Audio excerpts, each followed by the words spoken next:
You see the weather at kickoff time. It can be really rough in this part of the country in November, but it's very good today. A break for the Seahawks.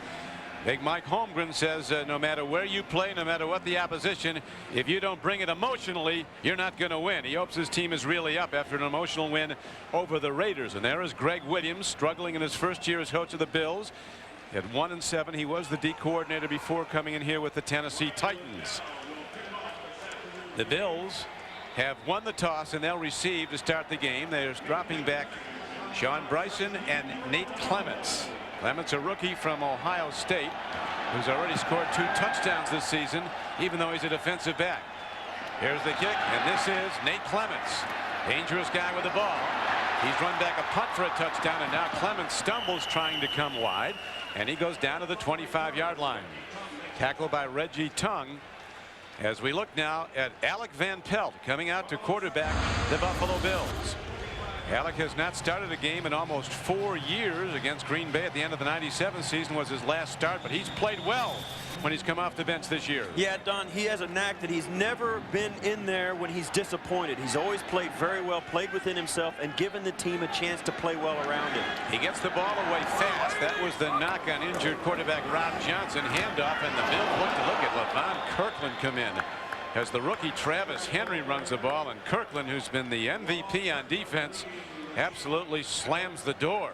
As we look at the rest of the Bills on offense now, Jennings, a rookie at tackle, Brown, a Pro Bowler, Conity, Hulsey, and Ostrowski across the offensive front in a retooled offensive line. Henry and centers the backs. The best player Moulds, and Peerless Price at wide receiver. Miersma, a good pass-catching tight end. Again, they try to run. Henry turning wide. Williams comes up. Henry does break the corner and get upfield for some positive yards before being knocked out of bounds by Anthony Simmons. And there's a penalty marker down, Steve.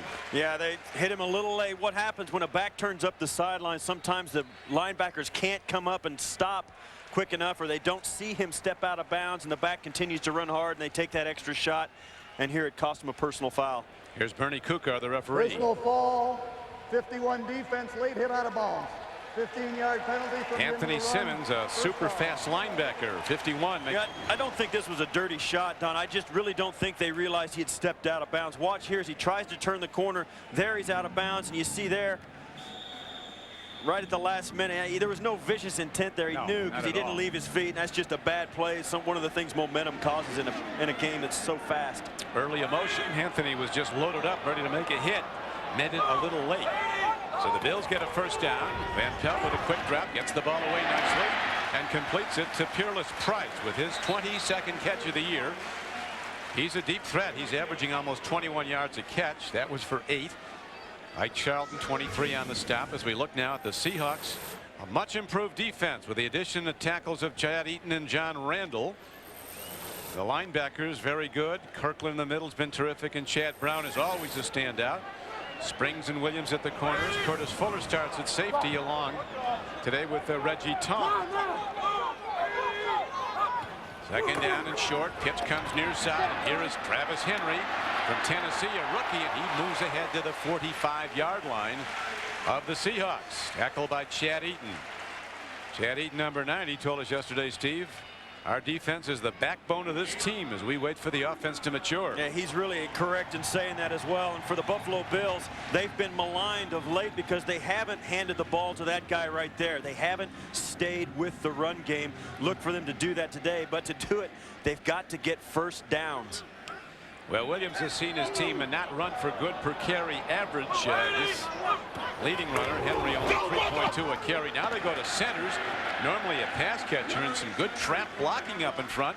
Cracks open the Hawk defense, and there's a gain on the play of about 5 yards.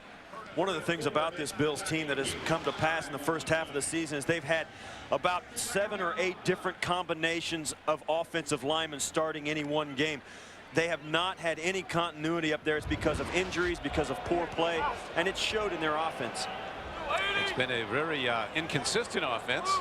But right now, beneficiaries of penalty. It's moving. Here's a blitz. Van Pelt looks. He's got an open receiver, and he throws to Price for a first down. Rice says forward progress was down to the 33-yard line, well beyond the first down marker. A gain of 8 yards on the play. If you've had the chance to watch this Bills offense, you can already tell there's a different guy pulling the trigger. The ball comes out on time, and we talked to Greg Williams, the head coach. He said one thing that Peerless Price and Eric Moulds have noticed in practice this week, they'd better win their matchup because the ball is coming out. Yeah, he's going to fire it right at his receivers and expect them to beat the defender. Very confident guy, Van Pelt, and he did have a great week of practice. And he's had some great moments. He broke most of Dan Marino's passing records at the University of Pittsburgh, did Van Pelt.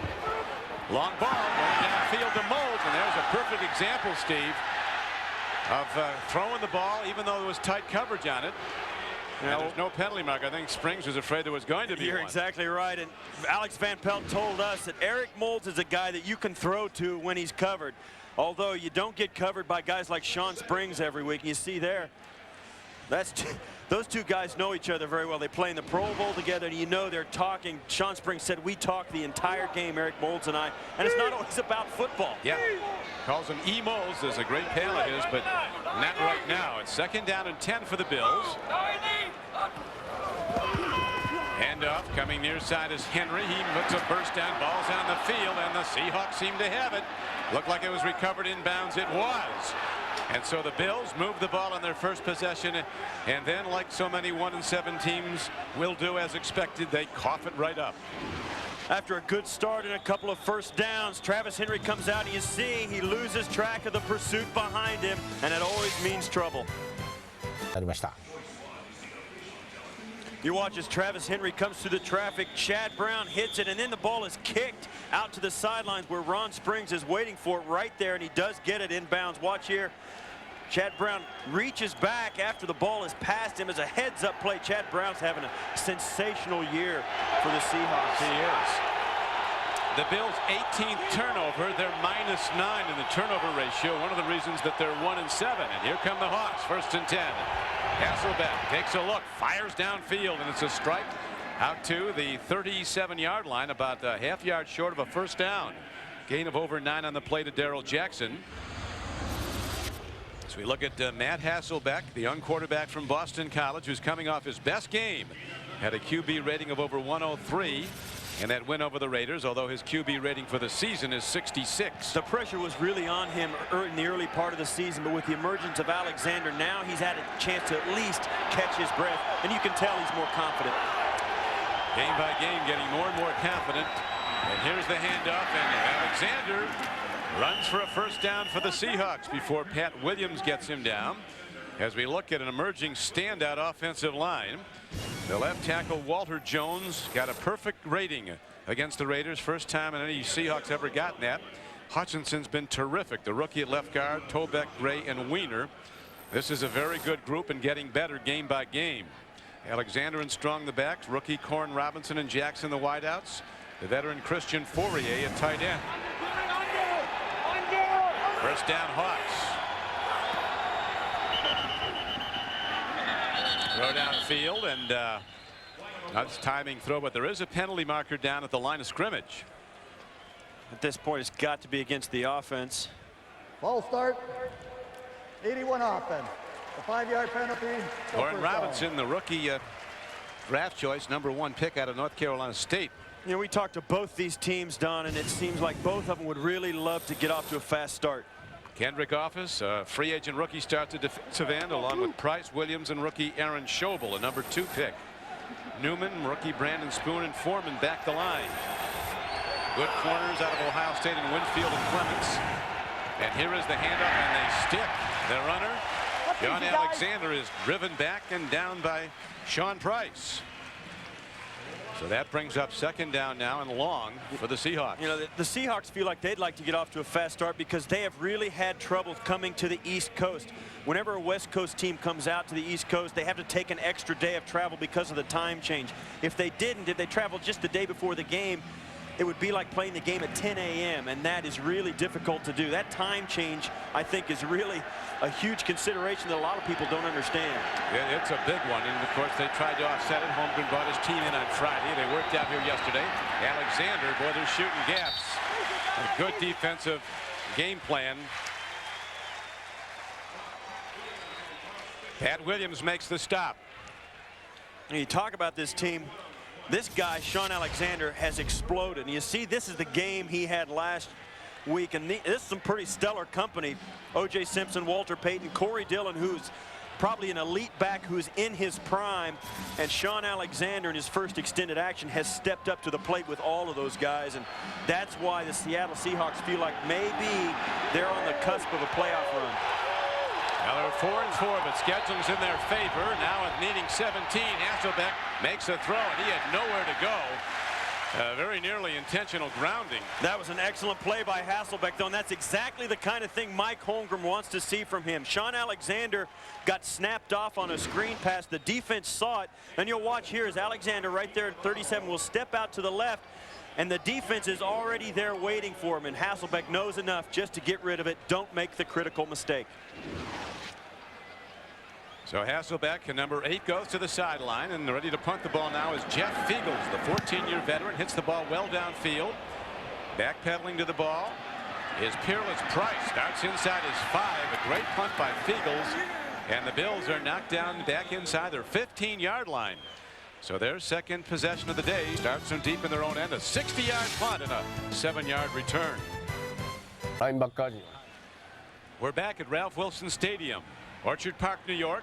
Bills with the ball, and backup Van Pelt at quarterback, who said he wants to be methodical, run a lot of plays, move the markers, control the ball. They did that in the first drive, and then they had the fumble. Here's a throw and a drop at the 29-yard line by Eric Moulds. Came in a bit to his wrong side, but a very catchable ball. Yeah, Eric Moulds has got to help out more than that. Alex Van Pelt took his time, had plenty of time on the play action pass. And Eric Moulds has got to come up with his catch. You'll see him here coming in from the left of your screen. Van Pelt puts it right where it's supposed to be, and Moulds running through the coverage just can't get stopped and turned enough to catch it. So that brings up 2nd down and 10. All positioned at the 13-yard line. And very nearly another fumble by Travis Henry. In fact, the Hawks signaling they have it. Apparently Henry got it back, but they might have to get him out of there, Steve. That's 3 carries and 2 fumbles. That's exactly right. And one of the things that has happened, Buffalo has decided they've got to stay with the run game. They're going to have to do a better job up front if they want to be successful. That's Antonio Cochran just bursting through the line of scrimmage. He had nobody to stop him, and he did fumble that, and it bounced back up into his stomach. The Buffalo offense has got to get on track. Alex Van Pelt right now is the best thing going. But he's really got to come up with a big play here. 3rd down and 16, throwing from his end zone. He dumps it over the middle to Larry Centers. Centers is taken down at about the 18-yard line, way short of a 1st down. So the Bills will have to punt from deep in their own end as Anthony Simmons makes the stop after an 11-yard gain. This is the offensive coordinator for Buffalo behind the gentleman in the headset there in the blue top. He's been a little bit maligned. This is his first year as a full offensive coordinator in the NFL, and like everybody on a new job, he's going through some growing pains, and along with all the other guys on his team, the young players especially. It's a young team, and they certainly are going through some pain at 1-7. Here is Mormon punting the ball for the Bills, a guy who was cut twice by the Seahawks. Running it back is Charlie Rogers, and he gets it out to the 48-yard line. So the Seahawks have good field position to start their second drive after a 41-yard punt and a 6-yard return. Bills offense on the sideline going over the game plan. Travis Henry with 2 fumbles so far in the game. 1 lost, 1 recovered by Henry. Here's a pitch back, Alexander. They love that pitch to the side of Walter Jones, with Jones and the great rookie Hutchinson blocking. And there's plus yards on the play, about 6. Log on to NFL.com and vote for the AFC and NFC All-Stars to play in the 2002 Pro Bowl. Vote now only at NFL.com or AOL keyword NFL.com. Tackle on the play was by Big Pat Williams. But they're so strong, Steve, on that left side with Jones, the only Seahawk offensive lineman ever to be voted to the Pro Bowl, and Hutchinson, who's going to be there a lot of times in his career the way he's starting out. Here is Alexander caught at the line, and he's going to be short of a 1st down. It'll bring up 3rd and very short as a rookie Tyrone Robertson, number 92, got him down. And you see there Buffalo starting a new defensive front with Aaron Schobel and also Kendrick Office in there. You see that's Tyrone Robertson. They shuffle guys in and out all the time on those front four, and they're in a luxury in a 1-7 season, Don. If you can have a luxury, you get to see a lot of young guys and what they can do. The white jacket, Jerry Gray, a former NFL standout of the Rams, who's the defensive coordinator of the Bills. Now Hasselbeck's in trouble, gets the ball away, and does a good job getting rid of the ball before he is sacked. As the heat was on Hasselbeck from Eric Flowers, a former #1 draft choice out of Arizona State, who so far hasn't delivered for the Bills. And this is one of the things where Mike Holmgren is going to be a little bit more happy with Hasselbeck. This is a time when he would try and make a play, take the sack, wouldn't throw it away. That play alone, and plus the first series when he threw the ball away, it really shows signs of his development. I think that picks the whole team up, even though it wasn't a great play. That it was a good enough play to get him stopped, and Fiegels will now punt for the Hawks, angling near side, a good directional punter. He hits it towards the near sideline. Look at that downing of the ball inside the 3-yard line.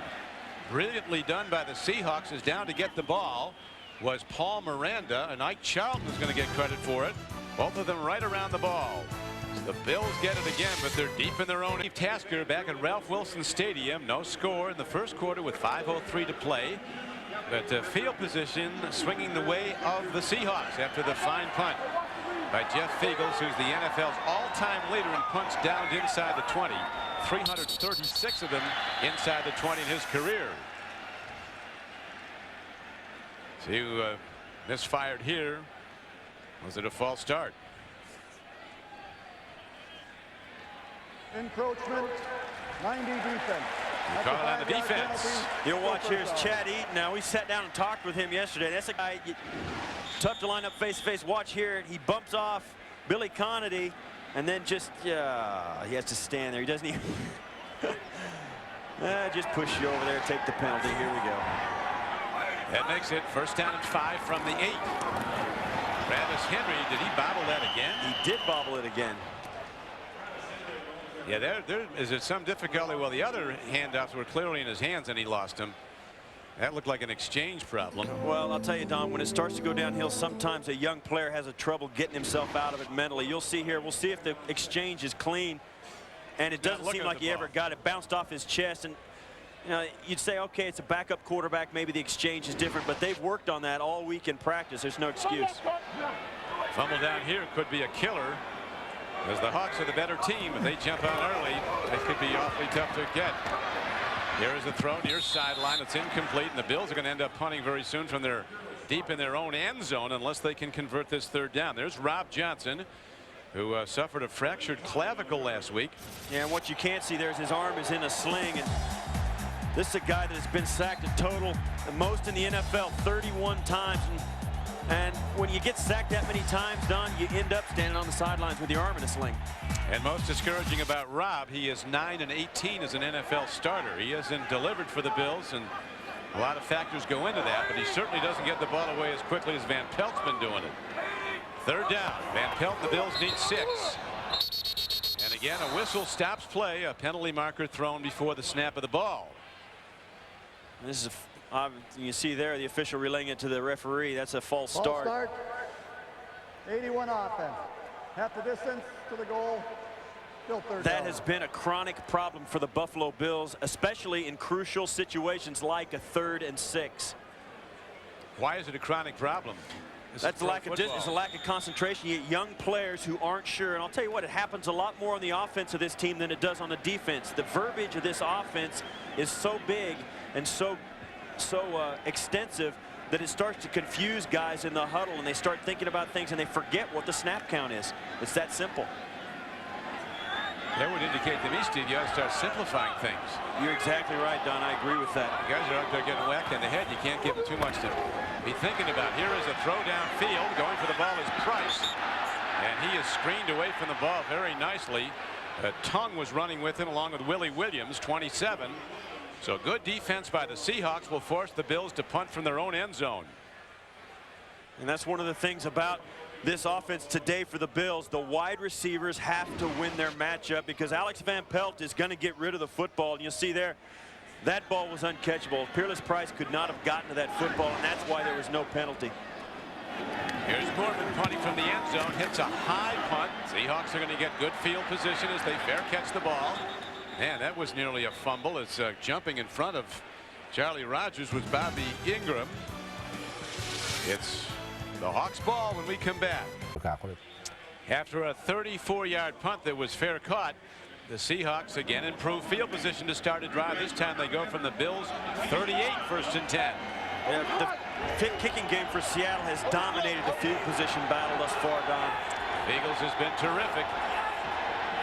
Hasselbeck looking to throw on 1st down, rolling out, takes a look, fires downfield. It's caught by Atula Mealy, the guy who makes only his 7th catch of the year, but he already has 2 touchdown catches. Very nicely done by Hasselbeck on the rollout. And one of the things about this Seahawk offense, and lately I think Mike Holmgren has limited their formations and movements, and now that Matt Hasselbeck has shown he's not going to make the critical mistake. Get him out, let him move, and let him look down the football field. A lot of quarterbacks are very comfortable doing that because it gives them a sense of safety as they run away from the pursuit. And he showed good mobility. A big guy at 6'4", almost 6'5". Here's a handoff, and looking to turn up is Sean Alexander. Last Sunday night against the Raiders, the Seahawks had almost 500 yards offense, 497 to be exact. Today their offense far below that, just 38 yards so far. And a starting tackle's already out for the Bills. Jonas Jennings with a re-aggravated foot injury. And that's something that the Buffalo Bills cannot afford. Their offensive line has had 8 different starters at offensive tackle, and now it's going to be another different guy in there. Greg Williams has got to be shaking his head over the bad luck that has hit the Bills. 2nd down. They need 13. Quick throw, incomplete, as going into the middle of the defense into a dangerous area was the rookie Corin Robinson. And Keith Newman shaking a finger at him. But don't come in here, son. I used to be a wide receiver, and I'd like to, criticize Corin Robinson for not catching that ball. I just can't do it. I mean, that's a tough thing to do. Reach out there knowing that you're going to get pancaked if you do make that catch, and that's football, and you're supposed to make that as a receiver, but I've got too much scar tissue to feel bad for him. It's a tough place to go into the teeth of the defense. 3rd down, Hawks need 13. They go to Alexander, bouncing outside, and again the Bills play good run defense, and they stop Sean Alexander, setting up a relatively long field goal try. Antoine Winfield was the guy who made the stop, number 26, who was actually the backup at Ohio State to Sean Springs of the Seahawks. Tonight on 60 Minutes, who watches the Border Patrol while the Border Patrol is watching the border? Unhappily, whoever it is not doing a very good job of it. It's all tonight on 60 Minutes. Now the field goal kicker, Ryan Lindell, 11 of 17 on field goals. This is a 41-yard attempt. He booms the ball straight down and true, and the Seahawks take the lead 3-0 on a 41-yard field goal by Lindell. So Seattle will kick off when we come back to Orchard Park. The Buffalo Bills have been outscored 62-16 in the 1st quarter this year, Steve. It's not getting any better today. They've got to make sure handoffs, make some 1st downs, or it's going to continue against the Seahawks today. Lindell powers the ball downfield. It is taken inside the 5-yard line by Nate Clements. Clements breaks it outside, the #1 draft choice out of Ohio State, with an excellent return out to the 32-yard line. A return of 29 yards by Nate Clements. We saw a moment ago as Jonas Jennings was taken off the field, the left tackle. These are all the guys that have had different starting jobs at left tackle. These are the guys at right tackle. These 3 guys down here have been pretty solid, but you can see the problems they've had on the corners, and it has shown. And we talked a little earlier, your quarterback sitting on the sidelines with his arm in a sling. That's one of the reasons why. And they put in, Steve, John Fina, the 10-year veteran who's been a standout, but he's playing hurt. They didn't want to use him if they could help it. Handoff, and they have a new running back in, which isn't a bad idea. Sean Bryson, and he busts it.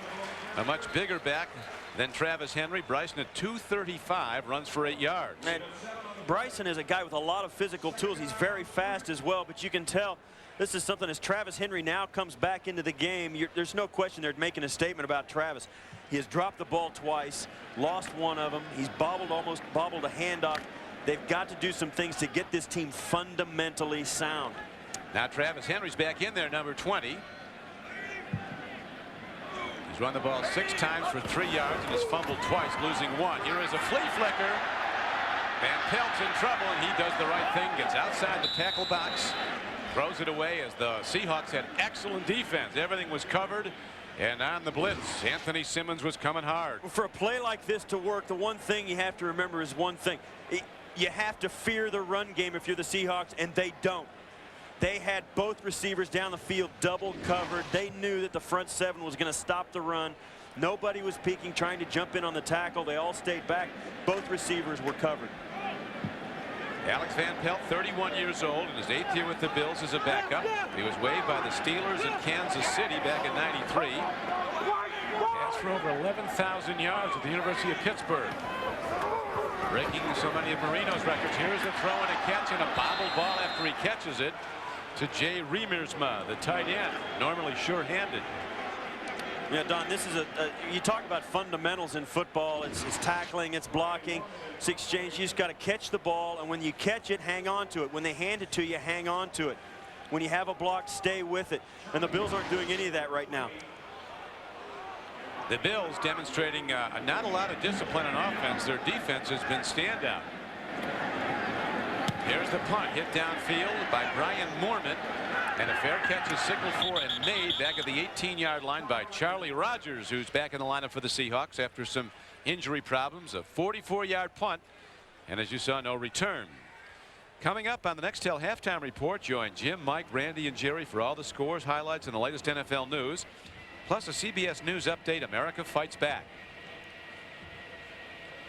Seahawks now, they have so many good offensive linemen. Todd Weiner, who's starting at right tackle, they're 4-1 since he's been starting for Mike Holmgren. So it's been hard for McIntosh to get back in there, former #1. And lately, Mike Holmgren's been working on one thing, and that's keeping his calm when things aren't going well. Here is Alexander breaking in. It had to happen to Sean Alexander, who had 7 carries for 13 yards. All of a sudden breaks one for 21 yards. This is just tremendously well blocked up front by the right side of the Seahawks line. Watch here, Alexander will just take a counter step and then follow his fullback, Max Strong, right up inside. Bang, cuts off the block, and then it's just up to the defensive backs to latch on and try and drag him down. And a big block by Hutchinson, who pulled and blocked, and now Alexander runs again across the 40. And on first down carry, he's ahead. Let's see where they're going to spot the ball, about the 42, as the tackle's made by linebacker Keith Newman. There's Walter Jones, number 71, and the man he blocked for. They love that pitch play, pitching it to Sean Alexander. Behind the left side blockers, Jones and Hutchinson. The first quarter winding down and out.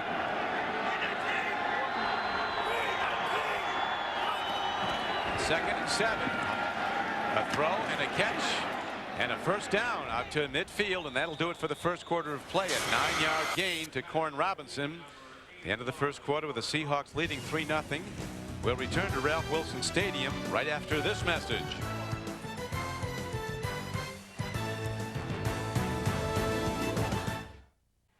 Matt Hasselbeck at quarterback for the Seahawks has hit 3 of 6 passes for 33 yards.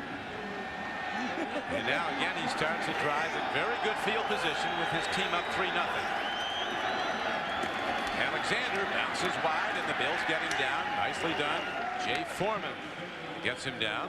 Let's find out what's going on with the Browns and the Ravens as we go to Jim Nantz in New York. Well, Cleveland leads at 3-0, Don, but Shannon Sharpe has his record career catch, number 663, breaking Ozzie Newsome's mark. Most career catches by a tight end. That football is going to his grandmother, Mary Porter, down in Glenville, Georgia. By the way, the Ravens were stopped on the goal line on 4th and goal from the 1. Let's go back to Don and Steve. Browns play good defense. And obviously, Shannon Sharpe plays great offense. Here is a swing pass to Sean Alexander.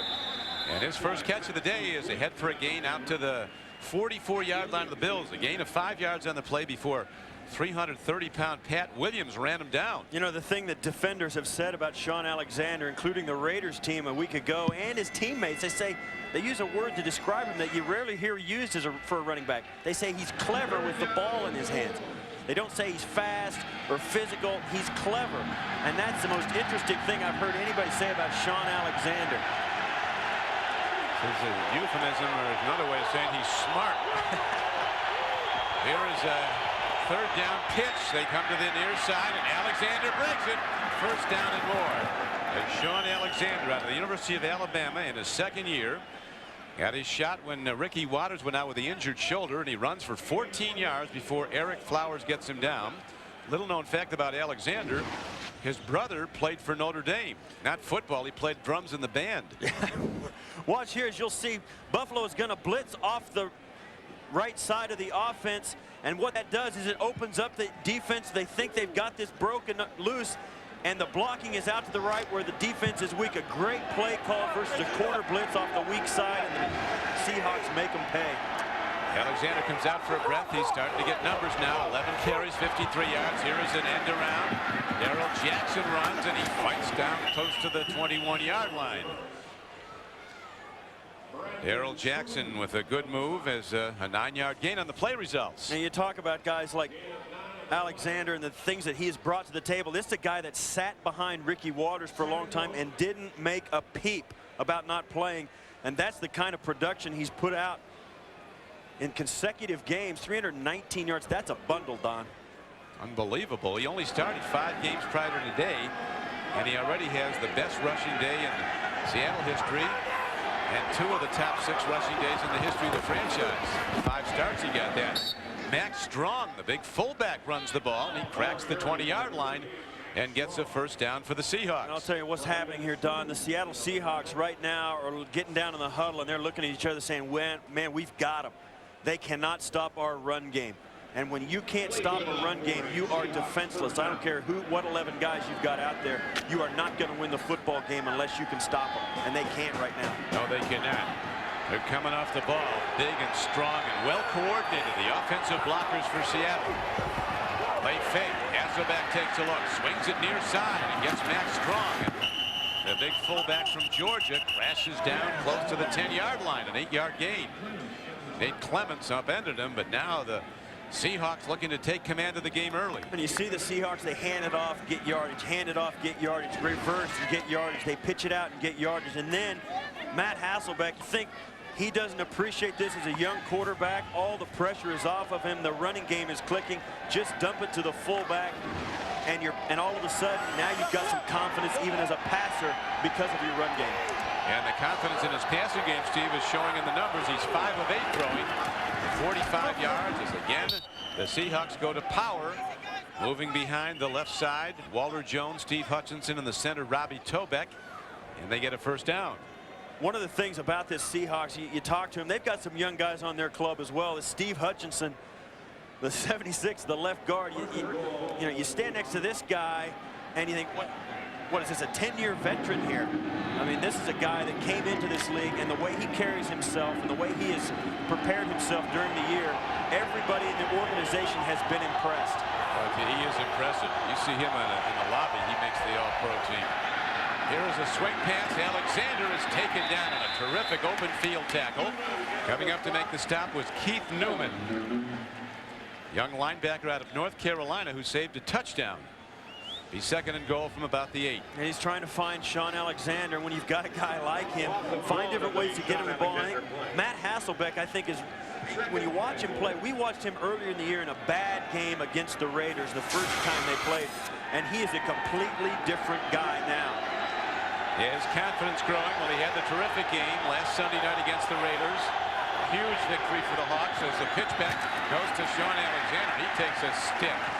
Coming up hard to drill him was number 28, Travaris Tillman, starting at safety. We sat down with Matt Hasselbeck yesterday. As you see there, Pat Williams shaking up a little bit. We sat down with Hasselbeck yesterday, and he said, when we get down close to scoring, the thing about the Buffalo Bills red area defense is it's a bend but don't break defense. You can kind of get some good plays, but they're not going to let you in the end zone. Talking to Steve Sidwell last night, the defensive coordinator for Seattle, he said we're really matching offenses. We both play the same offense, so we practice against this. We know what to expect. Welcome back to Ralph Wilson Stadium, and joined by the man of the day, Jim Kelly, for 11 years the standout quarterback for the Bills. This is Jim Kelly Day. He's going up on the Wall of Fame. It's a sad state of affairs in the NFL. Right now we go back to the field. We'll be back with Jim in a moment as the Hawks are threatening to score. Here's Hasselbeck taking a look, making a throw. Touchdown, Seattle. As coming down with the ball is the rookie, Corin Robinson. And the Seahawks take a 9-0 lead with the extra point coming up. So you guys were teammates together, Steve Tasker and Jim Kelly, on those 4 American Conference Championship teams. Lots of memories. Lots of memories for me, I know. I mean, this is what it's all about. I mean, you see all the great names up there, and just to play with a guy like Steve and all the guys that came in, you know, Thurman and everybody. So just an honor to be here and be a part of this. I'm pumped. What could be a big year, Jim, as you're, of course, now eligible for the Pro Football Hall of Fame in Canton. We'll find out more about that, I guess, around the Super Bowl time, but lots of good luck there. Seattle taking a 10-0 lead on an impressive 82-yard drive. 13 plays. The payoff end was Hasselbeck to Corin Robinson from 7 yards out. Now the Bills will get it. Here comes the rookie Nate Clements. Busting across the 30-yard line. Another good return by Clements. He's out to the 32. A 17-yard return where the ball is positioned. Well, this is the touchdown a moment ago as Hasselbeck drops back. You'll see Corin Robinson right into the back of the end zone. And that's a great throw. And we spoke to Matt Hasselbeck. He says, you know, the offense is a little bit black and white now. Coach Holmgren tells him if it's there, you can throw it. If it's not, throw it away. Don't try to improvise. Don't make any decisions on your own. And Matt Hasselbeck is playing very well with those rules. Well, he's 5 for 5 throwing in that drive. It's a pretty nice catch, too, by Robinson. Excellent catch. And Pelt looking long. He's got a man open in Moulds, and Moulds has the ball. Eric Moulds is inside the 20 and down to the 18-yard line. So the Bills come back and hit the big play. And Curtis Fuller finally got him down, but Moulds, who's been quiet this year, makes a big play. Well, Eric Moulds working right against Sean Springs, and you'll see here Springs tries to grab him. Moulds just runs away from him, and you can bet they're going to be chirping at each other after that one. Moulds, and we asked Sean Springs yesterday, okay, Sean, if you and Eric ran 10 routes against each other, how many times would Eric get open? And Sean Springs said, none. Jim Kelly, you, of course, Van Pelt backed you up for a number of years, sir, so you know his game well. Yeah, he does. And one of the good things I liked right there, they started out, they threw the ball, plus they had good field position. I felt sorry for Alex the first part of the game. He was backed up so far, but the key with Alex is getting a little confidence. And I told him yesterday, I said, why don't they get some quick hitters, a 3- and 5-step drop, get not only confidence in yourself, but try to get some of the confidence in the guys up front, because they really haven't been scoring that much. That's exactly right, Jim. And one thing that also does is make sure everybody gets involved in the offense. You can get the ball spread around, and the defense has to be spread out with it. Well, right now we have a timeout called on the field. So we'll be coming back with the Bills driving on their first big play of the day. ハードルオフェンスをね、結局一世を風靡しましたもんね。クォーターバックがプレーをコールするというね、これ素晴らしい離れ技のようなね、オフェンスをやってましたよね。Greg Williams sees his team finally get a big play. Now, Jim Kelly, here they are in good position in the red zone. What do you call here? Well, I have Lofton split to the left, Andre Reed in the middle, and Tasker out to the right. I'd definitely be throwing the football. All right. You got to hit Reimers, but his cover 2 looks like too deep. Try a little out and up, hit him in the post for 6. The tight end down the middle, huh? Exactly. Reimers position to the left, number 85. He's blocking right now. There's a throw by Van Pelt into the end zone. Touchdown to Peerless Price. So okay. The Bills come right back. All right. There it was, the post in the middle. Wasn't quite the player I wanted to catch it, but Peerless needed some confidence because, he came out with some big plays, but he's had some drops, but good job. They hit the perfect zone right in the middle. Touchdown catch of the year. His 23rd catch overall. A rising player. Jim, talk about what a throw like that will do for Alex Van Pelt's confidence right now.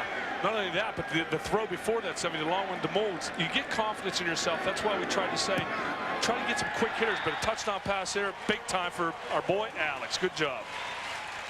So the Bills strike back with some big plays. Van Pelt throwing on the payoff end. They'll kick off when we come Buffalo Rome. They're here in the buff as the Bills just go 68 yards in 3 plays. You like those kind of drives? You just handed me this card. It said 3 plays, 68 yards. We were used to that all the time, weren't we, Seth? That's like the old days when you were around. Boy, that just brings back so many memories. I'm happy for Alex. It's something, both Steve and I were talking about. We needed that. He needed that. You guys didn't even need 3rd downs. Used to do it in 2. Here's a kickoff now downfield. Oh, and that skips off the hands of Charlie Rogers. He's got a problem. And Charlie is knocked out of bounds inside the 15-yard line as the Bills are energized on special teams. Well, we saw a moment ago on the touchdown, Alex Van Pelt to Peerless Price. I don't care what he says. Jim didn't call this, but here it comes right down the middle. Alex Van Pelt will drop back in the pocket. And one of the things he does, watch this, he'll look back to his left, then come right back to the right. Peerless Price makes a great catch. The key to that, Sev, as you well know, is when you're dropping back, you got to keep that free safety to the one side when you know you're going to come back. So great job. Okay, that's enough. We'll see you around, Jim. Jim's going to be leaving the booth right about now. And he's a big part of the halftime today as the handoff goes to Sean Price, and he's taken down in about the 14-yard line. Jim, great to be with you. I appreciate it. And we'll see you at the halftime. Sev, as always, buddy. Good to see you, my friend. See you guys later. Aaron Schobel on the tackle. Jim Kelly Day here in Buffalo, as Jim was an 11-year member of the Buffalo Bills, their all-time leader in every quarterbacking category, and of course the only one to direct his team to 4 straight American Conference championships. And my friend this year is now eligible for the NFL Football Hall of Fame as well. You, of course, Steve, were here with him every step of the way for those great years.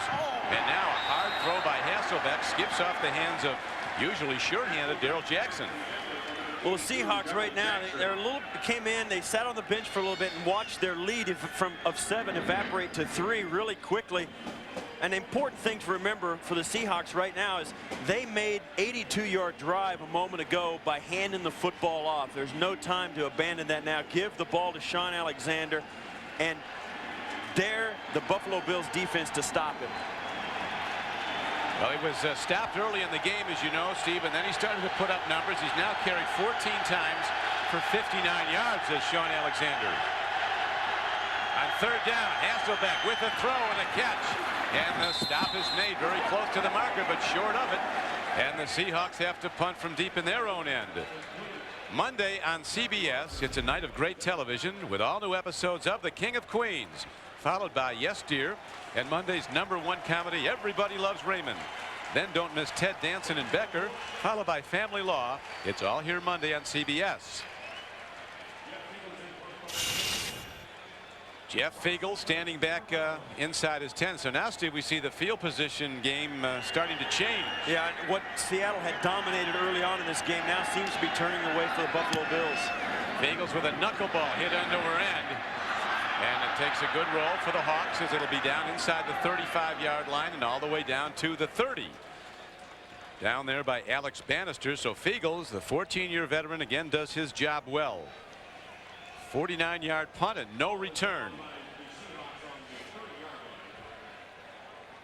And Mike Holmgren now has to be thinking, you know, that's really the first time they have, since their first series, that they have been 1, 2, 3 and out. And you can see there, he's really struggling to keep his emotions in check. Ball positioned at the 30. And let's see, that confidence thing you and Jim Kelly were talking about, Steve, I think could come into play because he feels better about throwing the ball downfield now, does Van Pelt.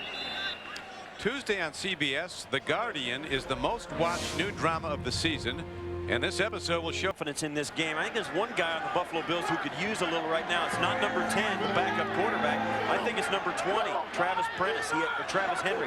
He has not played well in this game and has had some trouble hanging on to the ball. Well, Henry's the lone back behind Van Pelt. A quick out, nicely thrown to Eric Moles. You talked at the outset, Steve, about getting the ball in the hands of your playmakers, and he's done that now. Well, he had some trouble early on. Eric Moles dropped one, but then he came back to him on the long pass play a moment ago. And I think more so than anything, if you want to get a feel for what kind of quarterback Alex Van Pelt is, watch him on the quick throws. He throws it, and it doesn't matter what's out there. The receivers find out very quickly that it's coming no matter what, and they battle for the football. Moles, a very strong player. Van Pelt was talking about that. He said he's one-on-one with a defender, and the defender's right with him. He'll take it away from the defender. 3rd down and short. Near side swing pass to Centers. He spins off, and he gets the first down. Fighting across the 40-yard line, Lamar King hits him hard. But Larry Centers, who's caught more passes coming out of the backfield as a runner than any player in NFL history. Well, he's a fullback, and he comes out of the backfield. He catches the ball. Watch as he comes out, and this is what it is in the NFL. Listen. You see there, that's not even the violence that was on the play. That was Chad Brown flipping Alex Van Pelt to the ground, and the contact was clear off screen. Chad Brown, he's been delivering the goods in the NFL, first for the Steelers, now for the Seahawks for 9 seasons. 5.5 sacks this year. Here's Van Pelt standing in, takes a look, swings it out. That's Travis Henry. And he dives ahead and extends the ball out to the 48-yard line.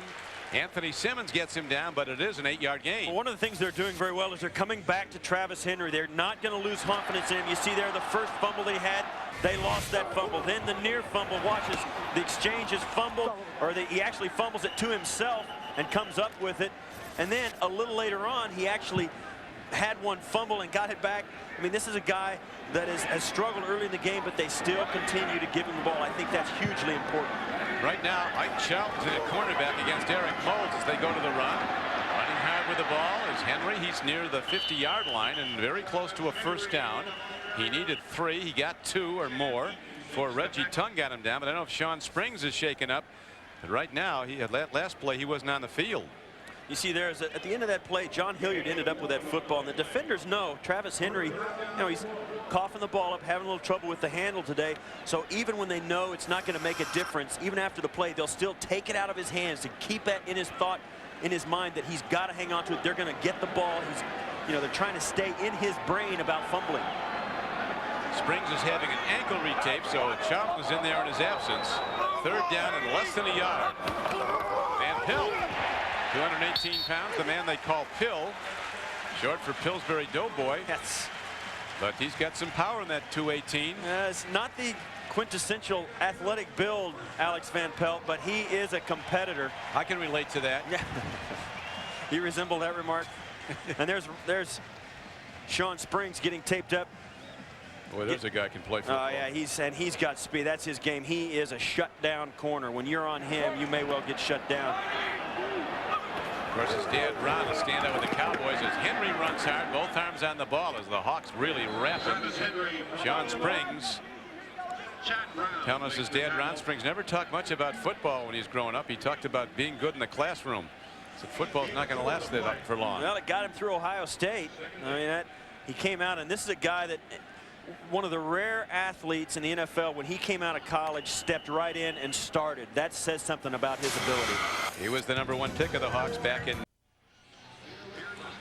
Coming up on the Nextel halftime report, join Jim, Mike, Randy, and Jerry for all the scores and highlights and the latest NFL news, plus a CBS News update. America fights back. I think Jerry's been going to Maurice of Madison Avenue. He's got that Jerry's very fancy haircut now. Jerry's getting upstaged by Dion. He's got to bounce back. He's got to rebound. Let's see if the Bills can ignite another drive. The Hawks dig in with their pass rushers on 2nd down and a long 8. Van Pelt takes a look, makes a throw, and a catch. This is Willis Price down to the 25-yard line. Willie Williams gets him down, but there's a gain of 21 yards on the play.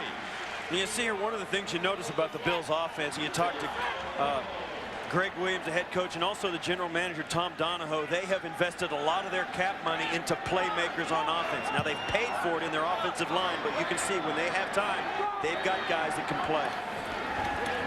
One of them's Van Pelt. Here's another throw and a catch to Reamers Mudds. He's down to the 15-yard line. So they're starting to give the Seahawks problems with the pass game. A 10-yard gain, and now Van Pelt, Steve, has hit 7 of his last 7 passes in a row. And this is one of the things, too. Alex Van Pelt quickly calling the timeout. I think he has a very good handle on what happens at the end of a half and how to handle a clock and timeouts. Friday, it's a holiday helping of the Home Depot SEC football when Fred Talley and the Arkansas Razorbacks travel to Death Valley to hook up with Rohan Davey and the LSU Tigers. For more, go to cbs.sportsline.com. AOL keyword CBS Sportsline. It's amazing how even on the highest level of football, one play can change a game. And what really ignited this game for the Bills was the 50-yard pass on 1st down to Eric Moulds. That's right. It got him a big chunk of yardage that gave him a chance to score.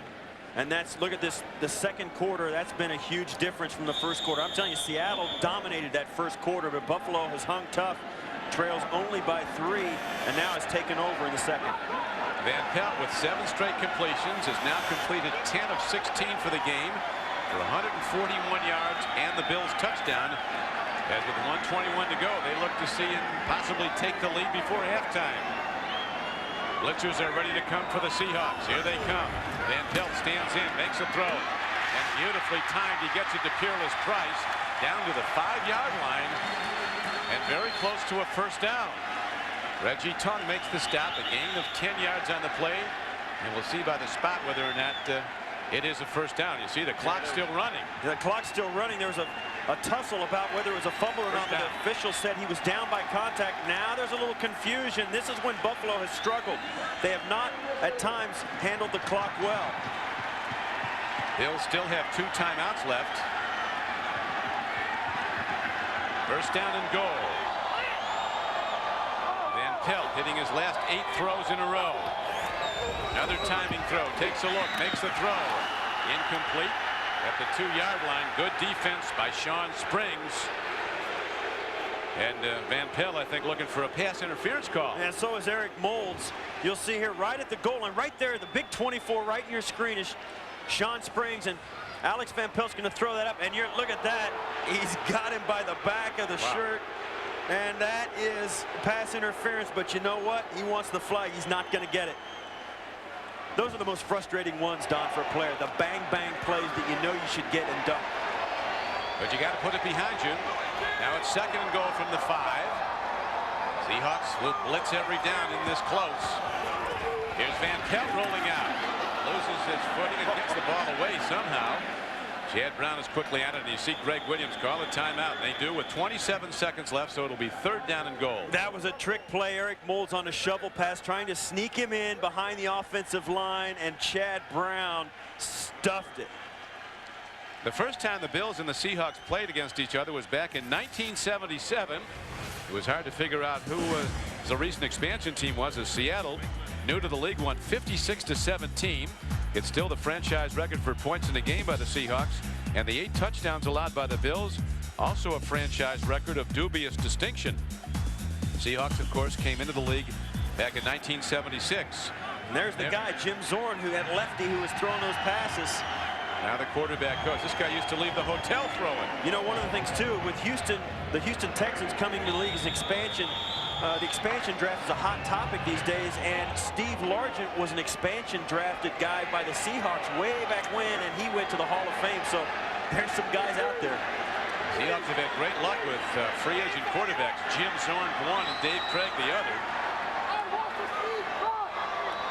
But now it's the Bills and Van Pelt standing in. This is third down, a throw to the end zone, and it's incomplete. And it's ruled clean. No flag, as despite the protest of Peerless Price. So the Bills will send out their field goal unit. And you'll watch this. Alex Van Pelt trying to go right underneath the goalpost as Peerless Price comes across the back of the end zone. Wow, and that's a good no call. Yeah, that was really well timed by the defense. Well defended. That is a great play in the back of the end zone by a defensive back. That's a good no call. Excellent call. Jake Arians, who has the lowest success rate this year in the NFL kicking field goals, ready to try one. 25 yards out. He booms the ball up and good. And the game is tied. So the Bills rally back with 10 unanswered points to tie the game with, as you see, 19 seconds to play in the first half. Yeah, the Buffalo Bills, I think, are going to feel pretty good about where they're at. They came back. They were dominated in the first quarter, but have battled back to get it even.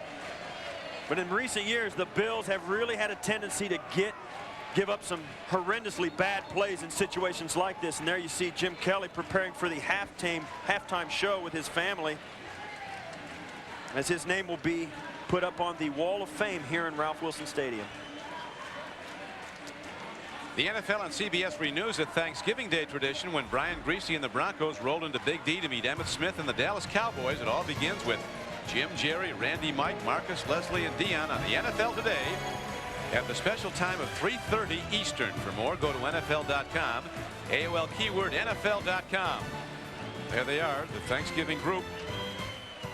And right now, the Bills getting it together against a Seahawks team that looked like they might blow out Buffalo. That's exactly right. And right about now, the special teams coach of the Bills is really tense because the Bills have given up some big plays at this point in the recent past. They squib kick it downfield with just 19 seconds left, so it goes to an up back. And running with the ball and running very well as he's across the 40, inside the 30, and down close to the 28-yard line is Heath Evans. There is a blocking foul, though, signaled against the Seahawks. Back at the 31-yard line. It's coming back. I saw you were looking sideways at me when I said they'd given up big plays, and there it was. Although this may come back. It is coming back. So the field goal range that the Seahawks were in, now they're out of it quickly.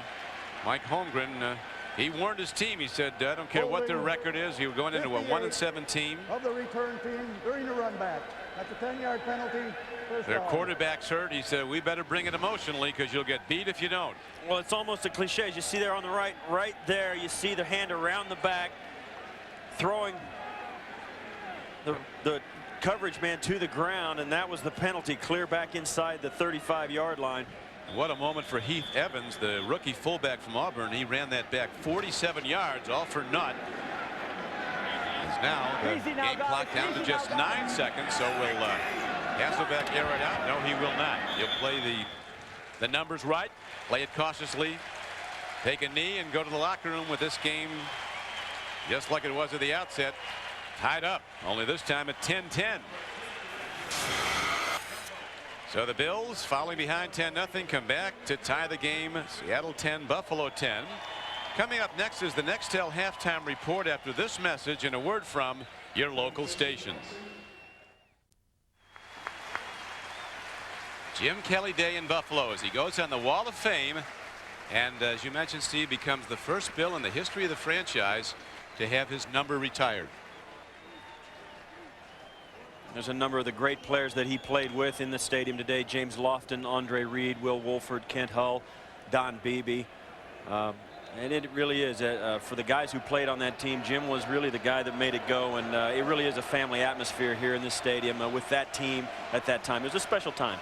Well, you were with him, Steve, for all those years. I think as much as his right arm and his play calling, it's his spirit. The guy really ignites not only a football team but a whole stadium.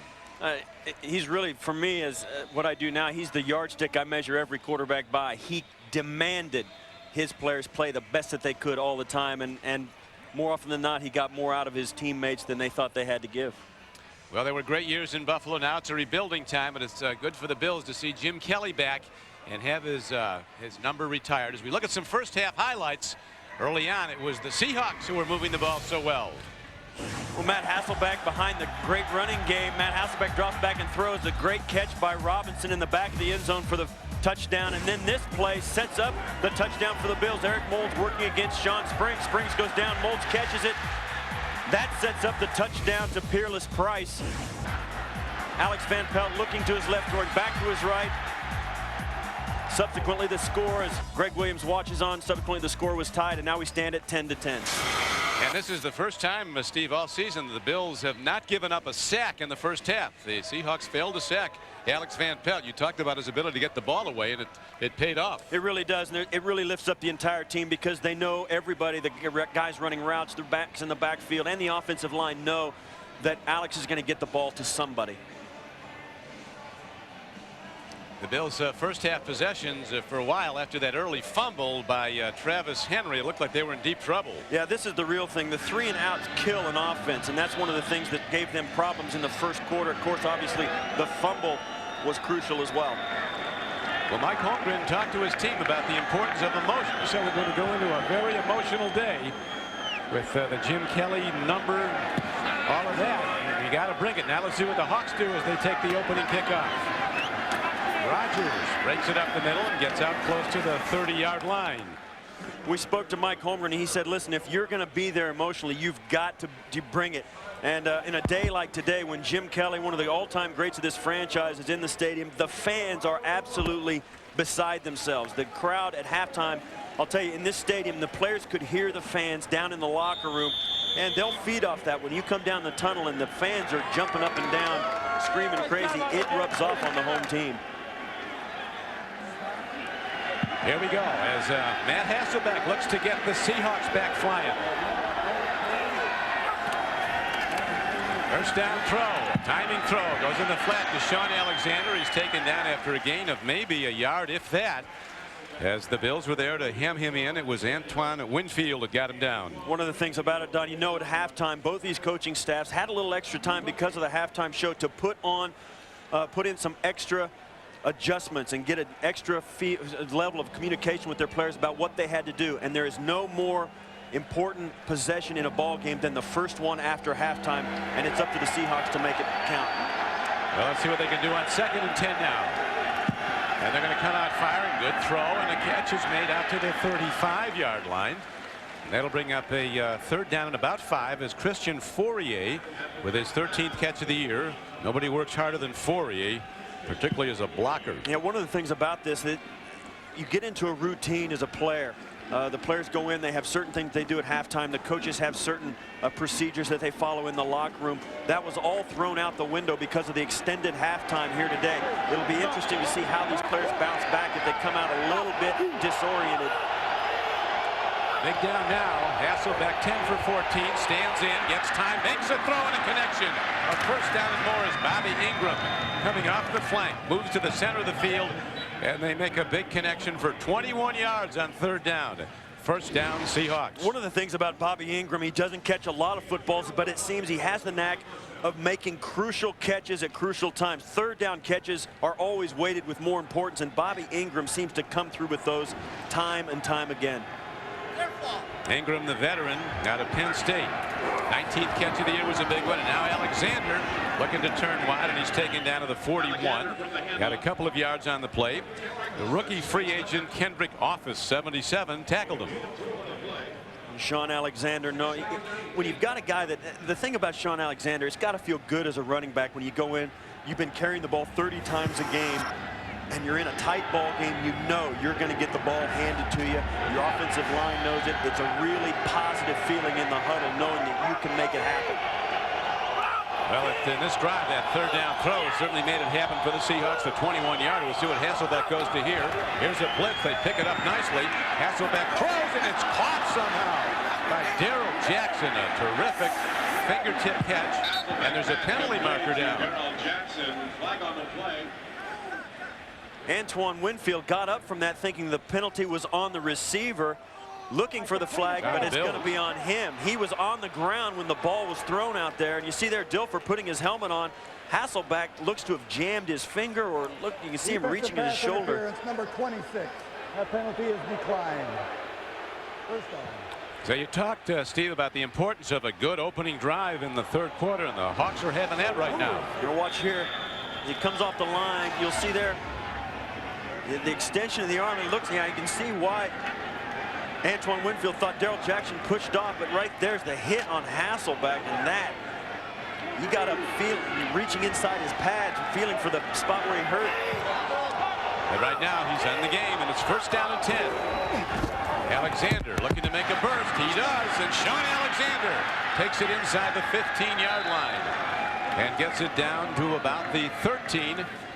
A gain on the play of 14 yards and a 1st down for the Seahawks. Well, that gives you an idea of why Sean Alexander is such a good running back. He is so patient behind his blocks. You asked him yesterday, Don, what's the key to a long run? He says, just following your blocks. You see there, he's following right up through the hole. Todd Weiner right behind, in front of him, and just picks his spots, runs around, follows his guys, and makes people run around the blocks to get it. 2nd year out of Alabama. And the Seahawks now challenging to take the lead again. They opened up with a 10-0 lead, tied at halftime 10-10. And Hasselbeck, seeing something he doesn't like while deep into the play clock, calls a timeout. Hasselbeck comes off the field. You think he's going to go to the head coach? No, I'm going to my quarterback's coach. There's Jim Zorn who comes over. There's a guy that'll build you up and not really bite your head off. You don't always know that might not happen with Mike Holmgren. Yeah, well, you know Zorn's going to have him throwing good, so he loved to do and did so well. Here is Hasselbeck, open guy, and Alexander heads for the end zone. And is he in? He is not. No signal yet, but he's awful close, and he has, it looks like, a 1st down.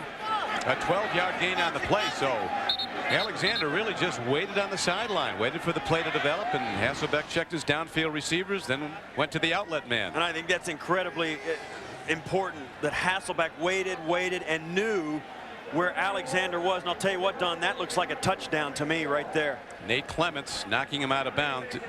That's a touchdown. The pylon is part of the end zone.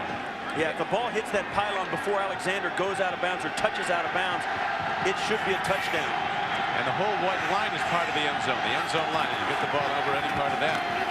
Hand Handoff goes, and Sean Alexander takes it in. So the Seahawks on the 10th touchdown of this year for Sean Alexander break the halftime tie and take a 16-10 lead. A very well executed and carried out drive. It was an 8-play drive. They threw the ball 5 times, ran it 3 times. One was the last 1-yard run by Alexander, and this is the offensive line just pushes the defensive front of the Bills back into the end zone. An easy touchdown for the Seahawks. Now Ryan Lindell in to try the point after. Strength of the Seahawks game this year is running. Hawks are 5th in the NFL in rushing, number 5 rushing overall this season. They come into this game number 26 overall in passing. But they get it downfield with a mix of the run and the pass, and Alexander takes it in. Back to Ralph Wilson Stadium, where Sean Alexander, number 37, just got into the end zone for the 10th time this season. What a year he's having. Came in averaging 5 yards a carry. Today he's run the ball 17 times for 77 yards and a touchdown. And that 10th touchdown ties him with Curtis Martin of the Jets for the NFL lead in touchdowns. Ball comes downfield. Here comes Clements. Turning the corner. Clements looking for the sideline, and he does a great job getting it out to the 21-yard line, as the coverage was very good, led by Willie Williams. So now we'll see what the opening drive of this half for the Bills results in. Well, we saw that the Seahawks made the proper adjustments and went bang, bang, bang down the field for a touchdown. Now it comes Alex Van Pelt's turn to counter, and the proverbial ball is in his court now to counter the attack of the Seahawks and the score that they just put on the board. It was 10-0 Seattle. Then the Bills tied at 10-all. Now Seattle scoring on their opening drive of the 3rd quarter. Takes a 17-10 lead. Van Pelt 12 of 20 throwing the ball for 149 yards. Quick hitch, and they get it to Bryson, who busts open the defense for the moment, gets ahead for a gain of 13 yards and a first down. For the best NFL coverage on the net, including expert analysis and live scoreboards, go to cbs.sportsline.com or AOL keyword CBS Sportsline. Ball position to the 33-yard line. Van Pelt, there's no question, Steve, he looks at a lot more receivers than Rob Johnson did when he was in. Typically, that's what happens when a backup comes in. He hasn't gotten any comfort level with anybody. He spreads it around to whoever he sees. He doesn't have really a favorite yet. Right now, he hands it to Travis Henry, and a good defense of the Hawks. Anthony Simmons, a man who can run and hit. He levels him right at the line of scrimmage. Big play by number 51, Anthony Simmons. You said it, Don. He can run and hit, and that was a big play as he came out.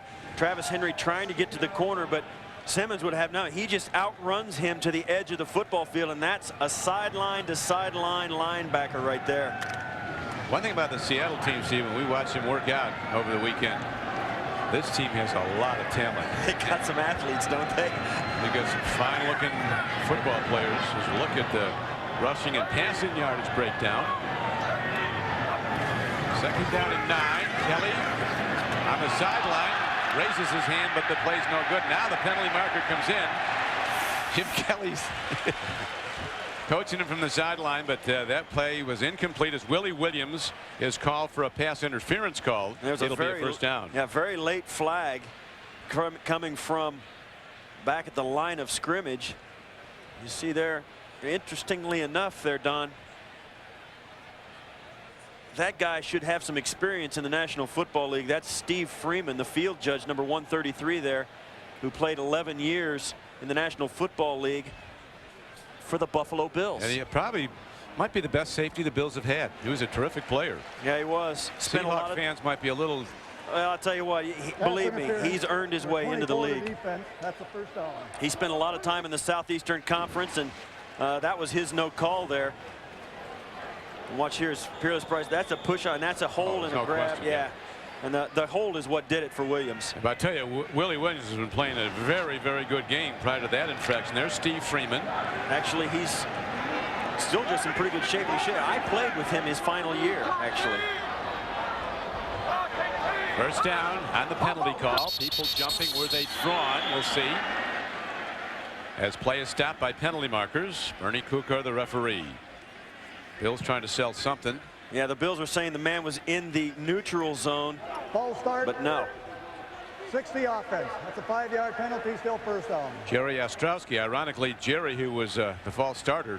Now this Steve Freeman's a guy who played free safety and was never very big, but that's the guy right there. He threw 75 through 86 when I played with him, and he also played one more year with the Vikings after that. But that's a guy that you want to know what it is to be tough.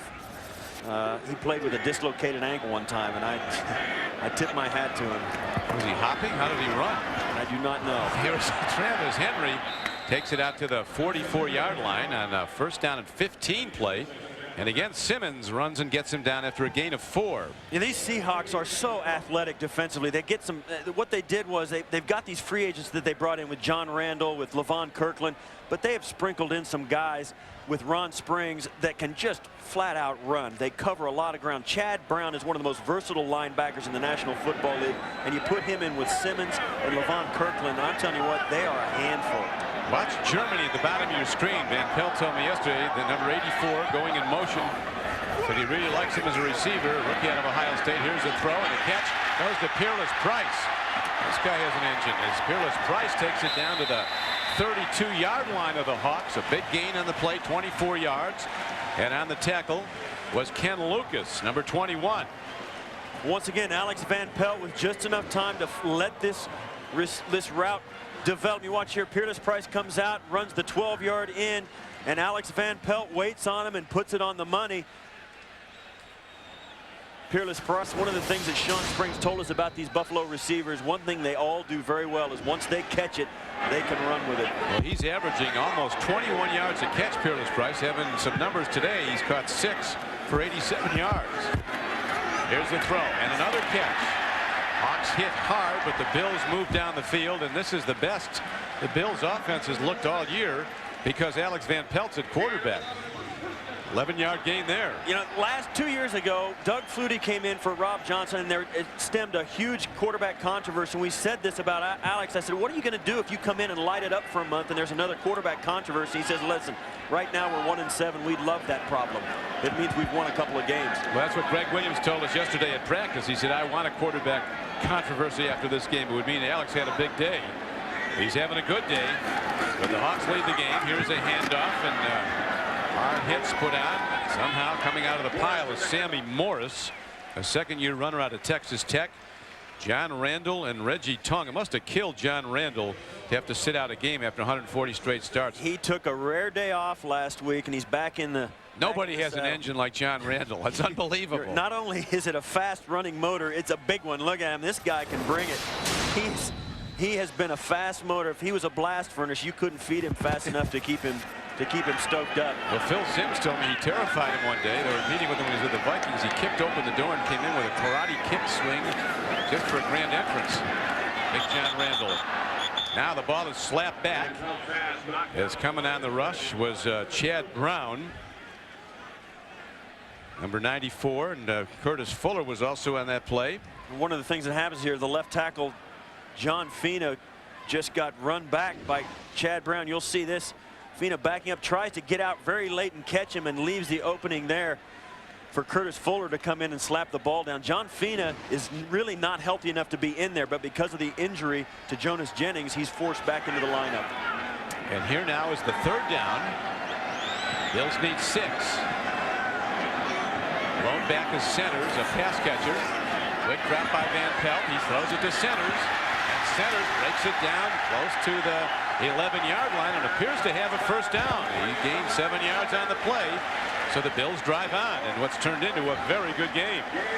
There's Alex Van Pelt coming back. He's just going to look down the field, sees what he thinks he needs to, and just throws it to Larry Centers. And Don, one guy that Greg Williams, the head coach, could single out above everybody else, Larry Centers, was a guy that they are so glad they got. He has made a difference in the locker room. Forget about all the catches he's had. He is a guy you can build a team around, and that's saying a lot for a fullback. And you said he always catches with one hand in practice. He's that good a receiver. And off to Centers. He spins off and does get yards as he's inside the 10-yard line. You're right, Don. I told you that he comes out to practice and they'll throw him 25 balls a day. He'll catch them all one-handed and never drop any. And I watched them practice Thursday, and a big ruckus broke out. They all started yelling and screaming because Larry Sanders had dropped a ball at the halfway point of the season in practice. He hasn't dropped any today, and he leads the NFL with 9 third-down receptions, including the last one he had. 2nd down and 7. Ball's on the 8. Rolled out by Van Pelt. Taking a look. He throws. He's got a guy. It's tipped beautifully, and the Hawks break it up as the receiver was open, but Curtis Fuller again tips the ball. Fearless Price running along the back of the end zone, but the ball never got to him. Yeah, it was a play action and the naked bootleg as Alex Van Pelt fakes the big hard sweep out to his left and then keeps the ball on his hip, runs out looking for a receiver. Sean Springs and Eric Moulds were in a wrestling match in the corner of the end zone, so he has to wait on Fearless Price all the way across the field, and just underneath gets tipped before it can make the catch. 3rd down arises. 3rd down and 7 for the Bills. Here come the rushers. The throw, and it's knocked down. A terrific play as Chad Brown, dropping into pass coverage, knocks the ball down and forces the Bills to go for a field goal. Alex Van Pelt grabbed his head with both hands after this play because he thought he had Larry Sanders right down the pipe, and he does. Watch Larry Sanders will come out, stop, and come back hard underneath. And that's the throw. A better throw, and that's a touchdown, and Alex Van Pelt knows it. It'll be a 26-yard field goal attempt. Remiersma holds, and ready to try it was Jake Arians, rookie place kicker, hit in the first half in his only attempt, and delivers again. So the Hawks lead is cut into now. It's a 17-13 game. The Bills kick off when we come back. Don Criqui with Steve Tasker back at Ralph Wilson Stadium. Bills hit the field goal. Seahawks lead by 4. Short kickoff. It is fielded by the guy who did so well the last time he had the ball, Heath Evans. And he's going to go out of bounds at about the 28-yard line. Reggie Germany was on the tackle. どんどんと成長しているようです。しかもこうしていきなりもうそのシーズン1年目からどんどん起用されて、期待に応えられるっていう。Back to Western New York. Earlier today, Jim Kelly got a beautiful new SUV on Jim Kelly Day, and this is what somebody gave Steve Tasker. That's right. And you can drive it home for $49.99. Just call me at BR549. Yeah. That's such a bad-looking golf cart. It's a collector's item. It's tough to be bigger than the game itself. It's a curse. That's right. Was that somebody that didn't like you that gave it in? Here is Hasselbeck taking a look. Long ball. Going for the ball. Darrell Jackson, and he almost gets to it. What a play. Hasselbeck showing off a long-distance arm. Nate Clemens running stride for stride with Jackson.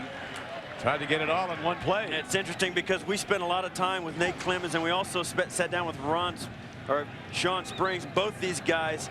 I asked Nate Clemens, is there anybody, a receiver you've seen yet who can get open on you or can beat you? And he said, no, I haven't seen him yet. Nate Clemens plays more defensive or snaps of any kind than any Buffalo Bill on the roster. He's on all the defensive snaps, all the packages. He returns kicks.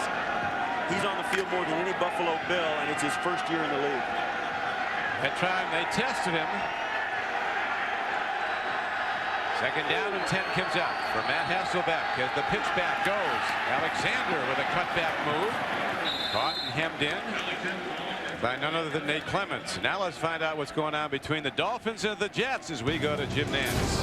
All right, Don, the Jets defense comes up with another big play. They ran back an interception for a touchdown in the first half. On 4th and 1, Victor Green knocks it into the air and picks it off for the 2nd defensive touchdown of the day of a Fiedler pass. 21-0 Jets with only a minute 38 to go in the 3rd quarter. Let's go back to Don and Steve.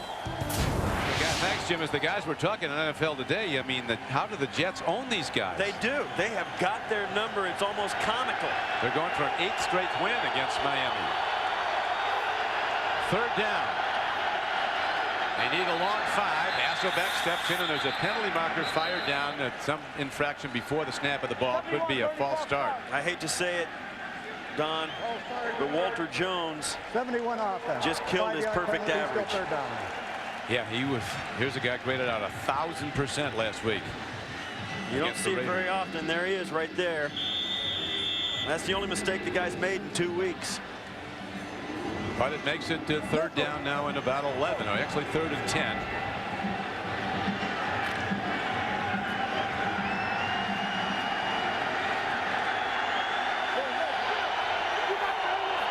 Third down.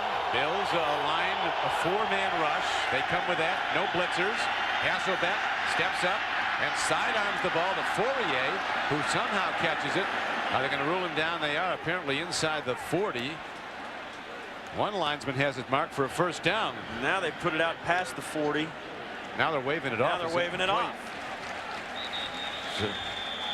Life Larson, the big guy from Texas El Paso, put the heat on there. Number 97 on Hasselbeck. Well, they said Hasselbeck, it got rid of it okay, but it must have hit the ground when Fourier brought it in. Ruling on the field was an incomplete pass.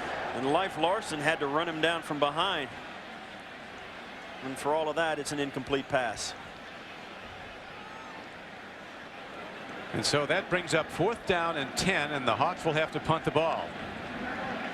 Now they're going to a little. Their offense is still out there. Yeah.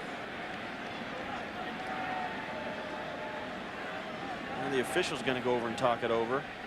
I guess they're going to. Oh, it might be a review of the play. Mike Holmgren thinks it should be 3rd down, not 4th down. They must have. You can see there, Mike Holmgren wants. Yeah. And here's the angle right here, the top of your screen, right up here. Let's see if we can see it. Right. Rule number 1, get the down right. It looks like a catch to me. Yeah, you can see him get. Look like Fourier too. Challenging the ruling on the field of an incomplete pass. Well, we'll see if they like that replay that we gave him, but it looked like a catch to me. Fourier got up, and as a receiver who used to catch, compete one-on-one with defensive backs all the time during practice, you could always tell when the guy really caught it. The receiver sells the catch. And you'll see once again up at the top, usually right there. Oh, he bobbled it, that's all. He just caught it. It looked like a good catch in that angle.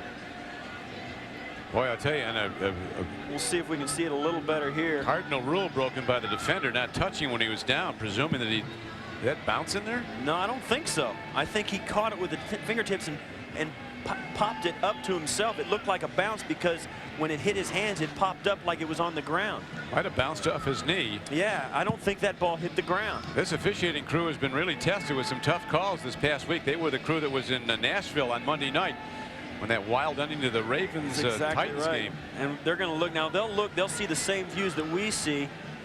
And you see, that's after the first tip. You see, he's already got the ball. You can't see whether it hit the ground before he got it. Fourier's live. Clemens didn't touch him when he was down. That's exactly right. He should have the first down.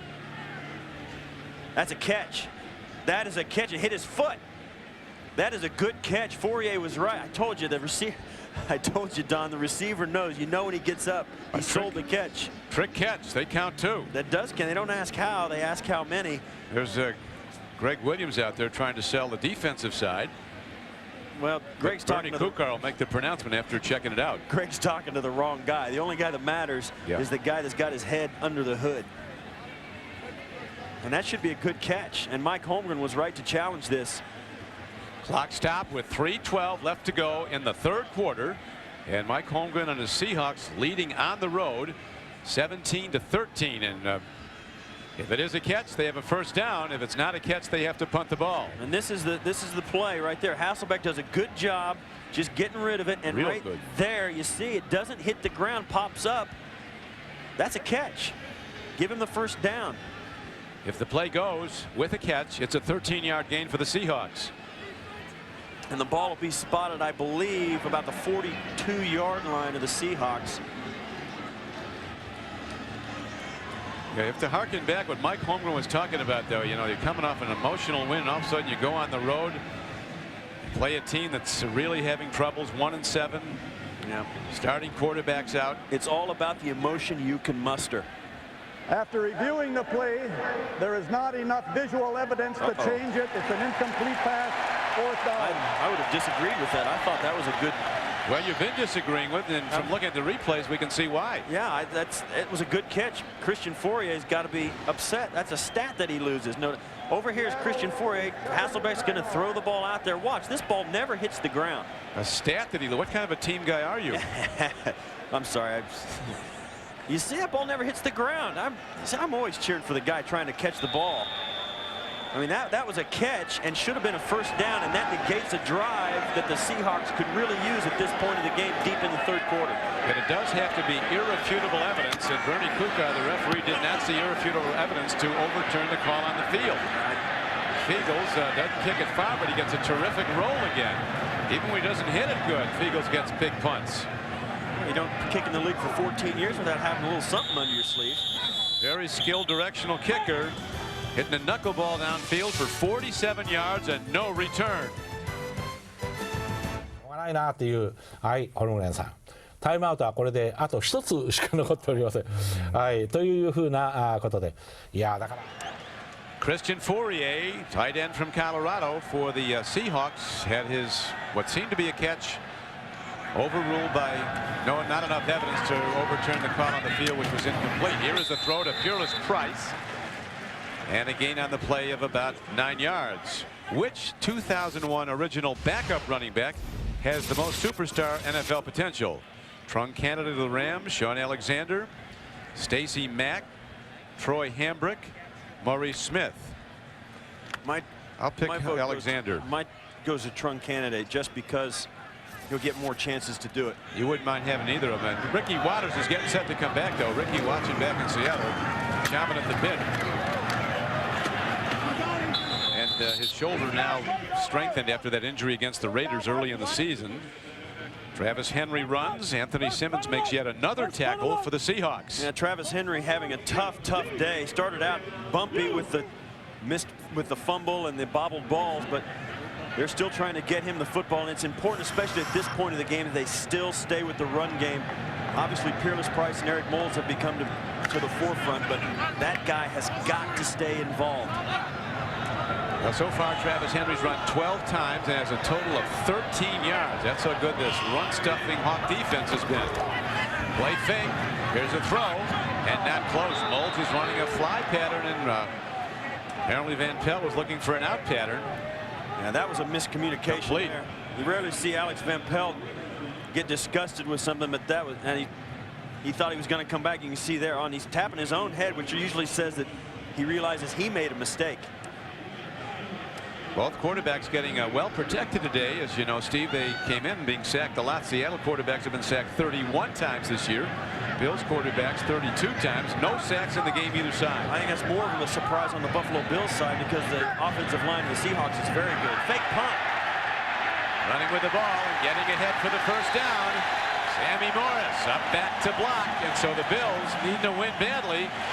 Go to the bag of tricks and come up with a 9-yard gain on fourth down from their own end. That would have been a knockout punch in this game had they given the ball up over. Yeah, had they not gotten this or picked this up, it would have been big trouble because the Seahawks would have gone down and gotten some sort of points out of it. An excellent time for the call, but it is a risk, and they made it pay off. Sammy Morris, who is the normal fullback in the game in the punt formation. And that's a big, look at the reaction Greg Williams knows they needed that right at that time. So the Bills, with the fourth down conversion, drive on. From their 42. Reverse. Here comes Peerless Price with Alex Van Pelt blocking.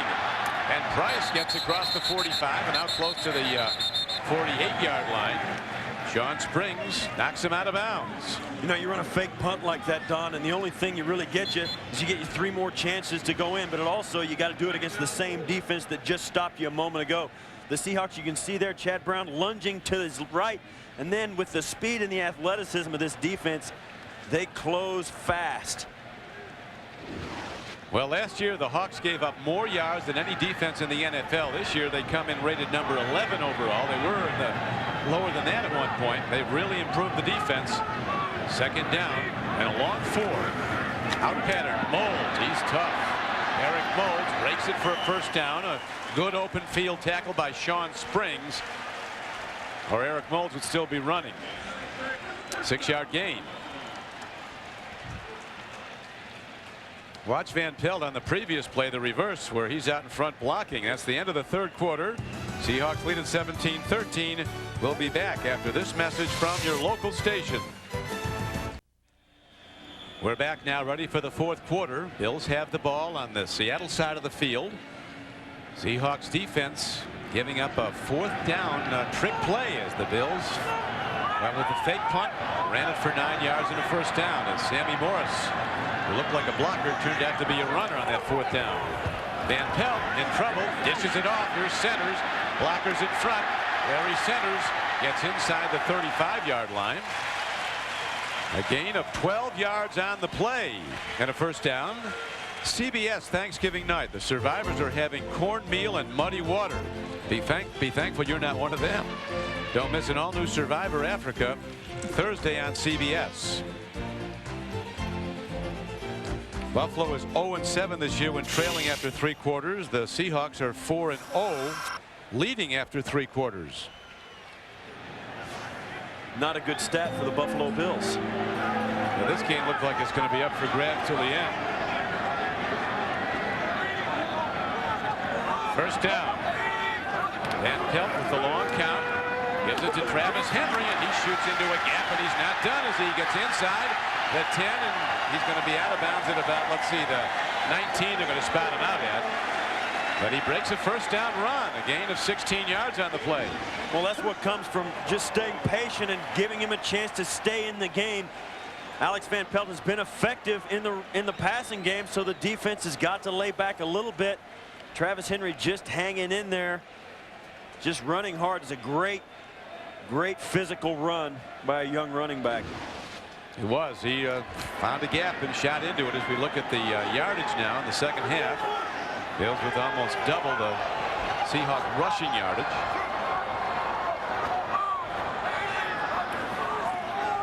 Again, play fake. This time they go to Peerless Price, and this with all that speed, Peerless Price, and now a marker is fired in. Could there be a blocking foul against the Bills for holding? They're going to call Eric Moulds with a hold.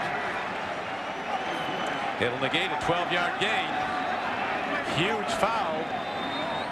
And we've said it before this game, Don. The thing that has plagued the Buffalo Bills at critical moments in almost every game has been penalties. Holding number 80 offense. That's a 10-yard penalty. Still 1st down.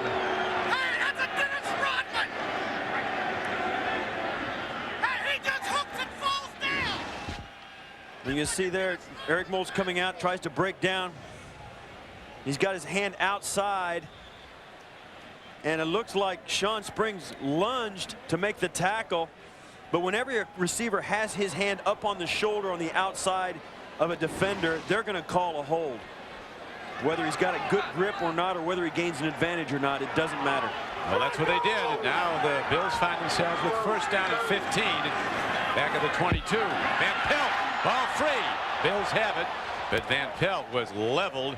Blitzer came unprotected. Tim Terry, an outside linebacker, 59, with the 1st sack of the game, and it was an absolute tackling dummy sack. Never saw it coming, Van Pelt. He had absolutely no chance, and I'll tell you what, it goes back to the same thing we said.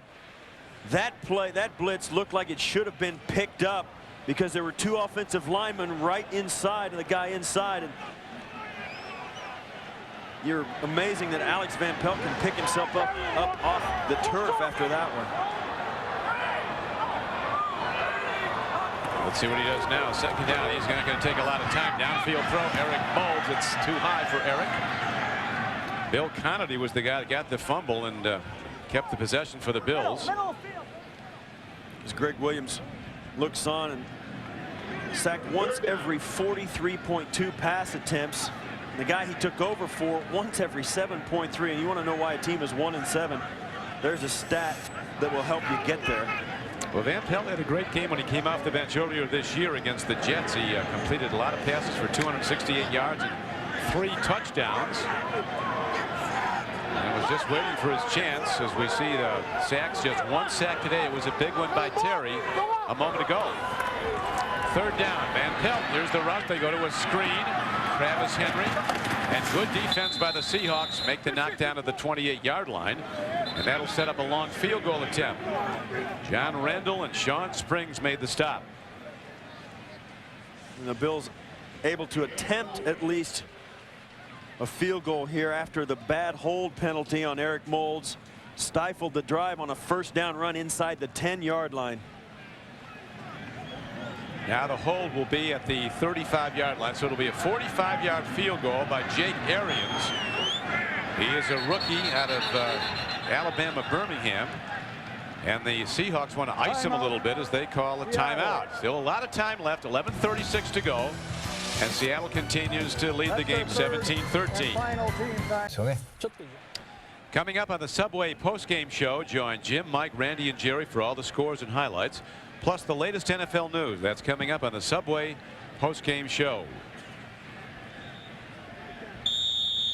Bills setting up for a field goal try now after the timeout call by the Seahawks. It's going to be closer to a 46-yard attempt where the snap and set down are going to be. Ramirez is the holder. They have a new long snapper today. Snap and set down good. The ball is powered up and it's no good. Arians, the lowest percentage field goal kicker in the NFL this season, fails again. So the long Bills drive results in nothing at all. Hawks get the ball back.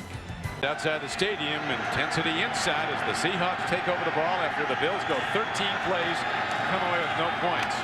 Alexander running outside. Bills have him hemmed in, and there's a loss on the play. Well, that's the last field goal try. How can this guy be kicking in the NFL? Well, Jake Arians comes up, and you'll watch here. The snap is going to be perfect, and the hold watches the laces move out right towards the goalpost, and this kick is bad from the start. Absolutely wide right, no chance.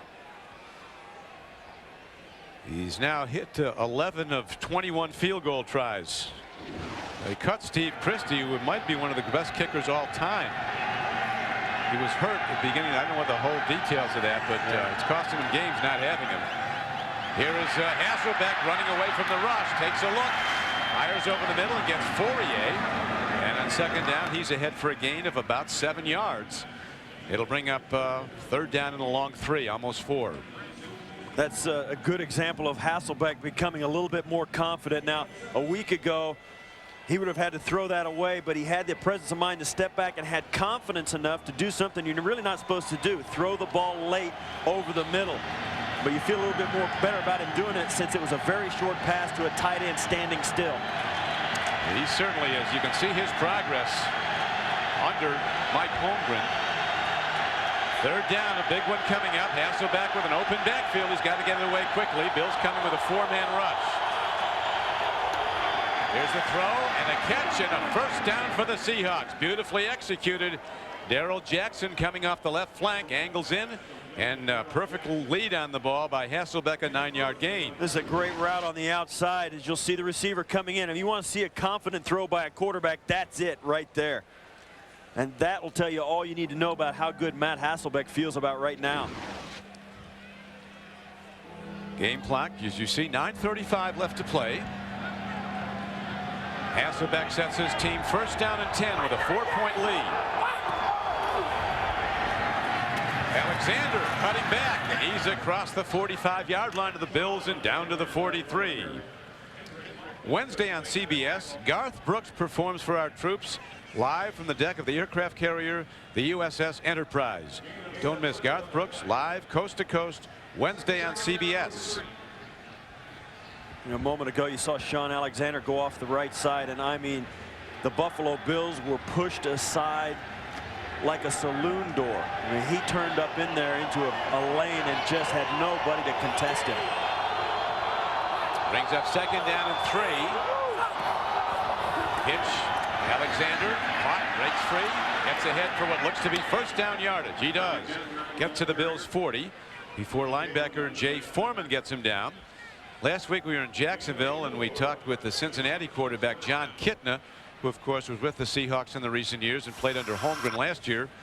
Holmgren benched him, then brought him back to start. I asked Kitna what he thought of Holmgren as a coach, and he said, I don't realize till now how much I learned playing for Mike Holmgren. He was very complimentary. That was a tough situation for a player to be in. Mike Holmgren trying to do some things, made a statement, benched him at one point, was never really sold out on him, but gave him a chance. And to have a player come back and say that about you as a coach, I think speaks volumes.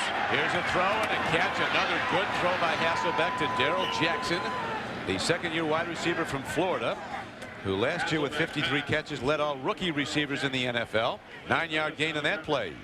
And you talk about Mike Holmgren, and as a guy who played in the National Football League, I had the opportunity to play under a good quarterback coach in Ted Marchibroda. And as I sat and listened to Mike Holmgren speak, he handles his quarterbacks the same as that great old coach did, Ted Marchibroda. He thinks about them the same way. He motivates them the same way. And I think that's why players thrive under him. A quick hitter. They go to the up back, and it's a good for a gain on the play of about 5 or 6 yards and a first down. Read NFL.com for in-depth analysis from Marv Levy, Vic Carucci, and Phil Simms. The inside scoop all week long at NFL.com or AOL keyword NFL.com. Yeah, I asked Holmgren when we were talking to him yesterday, Steve, as you remember, about what makes a good quarterback. What do you look for? And he said the big thing is the consistency of good decisions. That's what good quarterbacking is all about. Learning to see things and make the right decisions. Takes a lot of playing time to get there. Here's Alexander running again behind that powerful left side of the Seahawk offense. Not only about making good decisions and doing that, it's not so much about ability, but it's also having a coach who puts you in a situation to be successful and you can get confidence. So with confidence, you feel freer to try newer things, gamble a little bit more in certain situations. Your confidence grows, and then the team starts to snowball around you. And pretty soon, like Mike Holmgren has experienced, you get a guy like Brett Favre, who's a 3-time MVP. Yeah, he played under Mike Holmgren, did indeed. Now Alexander up to 97 yards rushing, and he goes over 100 with that carry as he's down to the 20, and the Seahawks with their running game controlling the clock as they run the clock down now to 6 minutes. Close to it. Price and Schobel were on the stop. Right now the game is in the power run game hands of the Seahawks. Yeah, you think what's going to happen when Sean Alexander is lighting it up as he is, and Ricky Waters all of a sudden is ready to come back and play. And I think Mike Holmgren only now is beginning to realize, you know, he really is going to benefit from having two guys healthy. The problem is, how do you keep them both happy, and how do you find more footballs to go around? Here's a third down play. Hasselbeck with a quick drop, takes a look. He loses a receiver, now finds one, and it's almost picked off. As Antoine Winfield coming over, Lance Brown tipped it, but 26 Winfield was right there also. He was shooting at Darrell Jackson, and now the field goal team comes out. Well, Darrell Jackson was running open for a moment, but as Hasselbeck tried to get it to him, you'll watch here, he kind of has to throw it because he's got pressure in his face and can't get enough on it to get it out there. And this is the kind of mistake that Hasselbeck made earlier in the year, and it cost him. That was not a pass that you wanted to make. Throw it away. So they set up for a field goal try. It'll be about 38 yards in length, and will extend, if successful, the Seahawks lead to 7. 5:27 to play. Snap and set down are good, and so is the kick by Ryan Lindell. And the Seahawks build their lead back to 7 points. Seattle's Lindell hits the field goal, and he'll kick off when we come back. どうしても Mike Holmgren has to be well pleased. His team coming off that emotional win at home at Husky Stadium against the Raiders last Sunday night. Now they come on the road against a team he considered very dangerous, the Bills, and Hawks with a 7-point lead as the run back by Sean Bryson is going to be out close to the 30-yard line. The NFL on CBS renews a Thanksgiving Day tradition when Brian Griese and the Broncos roll into Big D to meet Emmitt Smith and the Dallas Cowboys. It all begins with the NFL Today at the special time of 3:30 Eastern right here on CBS Sports. Well, Don, here it is. As far as the Buffalo Bills are concerned, there's 5:12 left in the fourth quarter. They're down by a touchdown. You do not want to get into the position where you have to have a 2-minute drill to win this game. Perfect time of possession. These teams have split, but because of the field goals, it's Seattle's ball game. Kelly, who was on it today, had so many fourth-quarter comebacks, and Van Pelt looking for his first one. Here's the throw, and it is incomplete. It was tipped a bit by Peerless Price, caromed off Price's hands. Willie Williams got a piece of the ball. They're going along to Moulds pretty soon. Which is Alex Van Pelt trying to air this out. Just can't get over the top, and that's the most difficult ball for a receiver to catch, one that's been tipped right before it gets to you. Van Pelt now, he is the man. He's got to crank it up and get the ball downfield as this Hawk defense digs in. They're starting to get more pressure on him as this game wears on. On 2nd and 10, Van Pelt takes a look, throws it to Centers, and Larry Centers is ahead, but a good open field tackle by the very quick Anthony Simmons. Results in a 6-yard gain. It would have gone for much more. You know, we've talked about the basics and how fundamentally unsound early in the game Buffalo was. You want to see how sound the Seattle Seahawks defense is.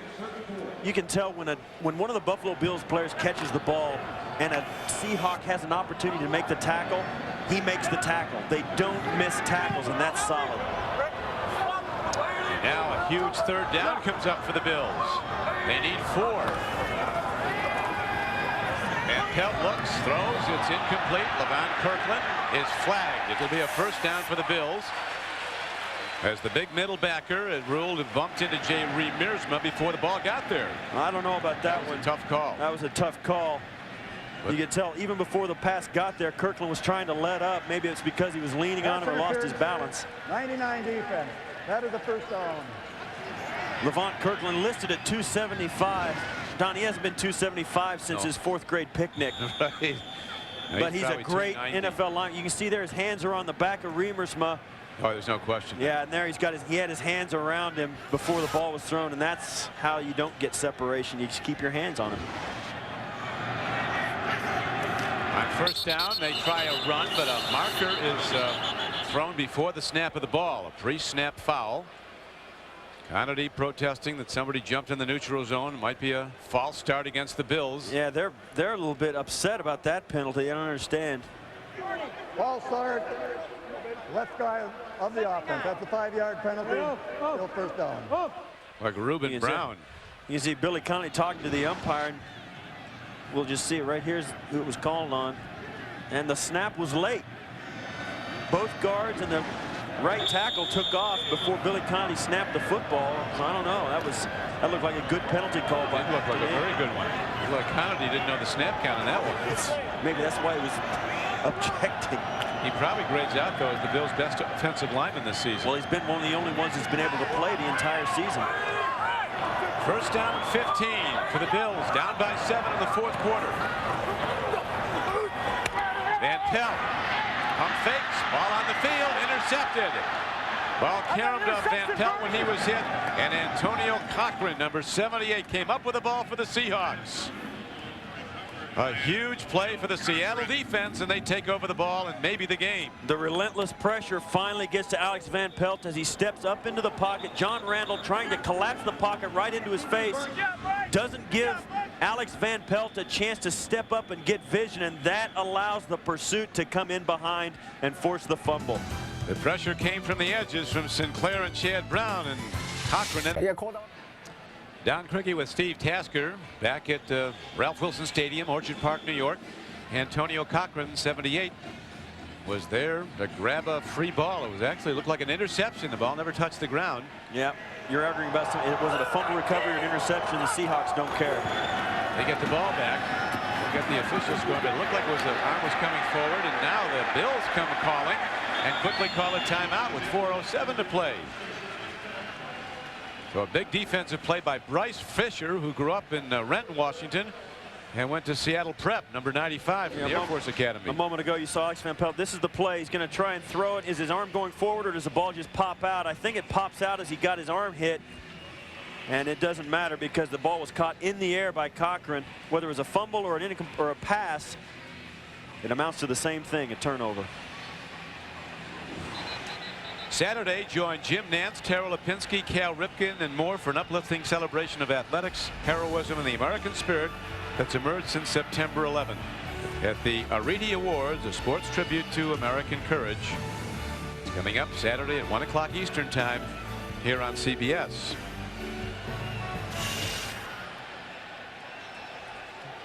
Well, the Seahawks talking about their defense being the backbone of the team. Chad Eaton said that, and they certainly have made plays today. And now the Bills are making them. This will be 3rd and long. Bills call another timeout as Sean Price makes the stop on Alexander. And this is when you find out if you've got a really, really good run game and you've got a team on the ropes with the 4-minute mark. And there's a special kind of offense. You always hear a lot about the 2-minute offense. There's also a thing called the 4-minute offense. And that's when not a 2-minute offense, you conserve time. 4-minute, you use it up. Thanksgiving night, it's a feast of great television. The survivors are having cornmeal and muddy water. Be thankful you're not one of them. Don't miss an all-new Survivor Africa. Then on CSI, How do you solve a casino heist when all your suspects end up dead? Find out on CSI Thanksgiving night on CBS. Alex Van Pelt felt the pressure finally. Had been sacked once on an uncontested blitz, but that last one was the big one. Big down now for Hasselbeck and the Hawk offense. Third down and they need 16. He gets some time, runs out of it, looking for a place to go. He's going to run the ball, and he goes down at the about the 33-yard line. So he did the right thing, nowhere to throw it, so he takes yardage on the run. Yeah, you can live with that, Don. And they're sending out Lindell for a long field goal try. Sean Price is down. Defensive tackle for the Bills, number 91. Lindell today is 2 for 2 on field goals from 40 and 38 yards. Here the line of scrimmage is the 33, so it'll be about a 50-yard attempt. Well within his reach. Lindell, a former Cougar at Washington State. Cougars got clipped yesterday by the Huskies in that Apple Cup game. There you see Sean Price, who's down on the field after that tackle on Hasselbeck, and you look back to that play and it's one more instance where you can see the development of Hasselbeck and making better and better decisions. Leg went out on him, it appears. Yeah, it's hard to see. Watch here. Right there. You know what? He's not hurt. He's stopping the clock. Oh, you thought, okay. There's less than, and it's a penalty if there's less than 2 minutes to go in the game, and it's an automatic 10-second runoff. Details are sketchy. My first thought a fainting spell. I bet Sean Price comes back in the next series. Now watch, this is right there. Watch him. He knows what's going on. This is, and believe me, there you go. The old, that's Chuck Knox. Chuck Knox. Somewhere Chuck Knox out is smiling. Out in the desert is smiling. These two guys, I'll tell you what, the two trainers there helping him off the field, they look at him. He's not. They know the problem. These are the words of a former Buffalo Bill and Tasker, pointing the accusing finger. I never faked an injury. I had plenty to go around. He's not getting. He doesn't need a lot of help walking. See, look, see, they just turn him loose. Okay, thanks. Boy, those Hawk fans aren't happy seeing that. But whatever's fair. Now, whatever you can get away with, I guess. He might have got clipped like before the play was over, and he was tried to hang it in for the end, but I don't know. 51-yard field goal. Still a lot of time left. Clock starts up again. 3:20 to play. Snap, set down are good. Kick is on the way. And it looks like it is good as Lindell hits a beauty. A 51-yard field goal. And the Seahawks build their lead to 23-13 with 3:12 left to play. And he squeaked it through. And you'll watch as the kick comes through the upright. It almost looked like it wasn't going to be enough. It was going to be short and right. But you'll watch. And even the official had to change his angle. Just through and just over. He's now 2 of 4 this season, Lindell, 50+. He's upset about something. I don't understand what. I don't think he was thrilled with something. I don't think he was cheering the field goal. Something wasn't just right for Mike Holmgren. And I tell you, Don, I can't think of anything that you would be upset about. You just hit a 50-yard field goal to put it out of reach. And Greg Williams, and they're upset about something too on that last play. Gary Gray protesting, the defensive coordinator. Yeah. No, definitely Holmgren, because call me old-fashioned, but that's not how you celebrate what might have been a locking victory field goal. Yeah, you think? Still not happy. He's still, yeah. We talked to him yesterday, and there's been some things said about the fact that he's really doing his best to be more patient with Matt Hasselbeck and not blow his top and not scream and yell. And he said, I'm trying. But we also said, we talked to Chad Eaton, the defensive lineman, and he said, let me tell you something, the real guy always comes out. No, we were 2 seconds over that way. Holmgren even knew they were over the plate. Sean Bryson is back along with Nate Clements, awaiting the kickoff of Ryan Lindell, who's been a difference maker in this game with his 3 field goals and as many tries. Here comes Sean Bryson, and he's across the 25-yard line and out to the 26. Tonight on 60 Minutes, who watches the Border Patrol when the Border Patrol is watching the border? And happily, whoever it is not doing a very good job of it. Tonight on 60 Minutes, followed by Oscar winner Richard Dreyfuss in the new hit series, The Education of Max Bickford. Then Hallmark Hall of Fame presents a dramatic story of courage and romance in Love and War. It's all tonight on CBS. First down. Bills need big plays and in a hurry. Here is a swing pass near side. Centers, comes near side and gets out of bounds. Stopping the clock with 2:57 left to play. Willie Williams was covering him. 10-yard gain on the play. Next week the Seahawks go to Kansas City and the Miami Dolphins come in here to play the Bills. Timeouts. Both teams were burning those early. They've been long gone for the Seahawks. The Bills have one left. Yeah. One, yep.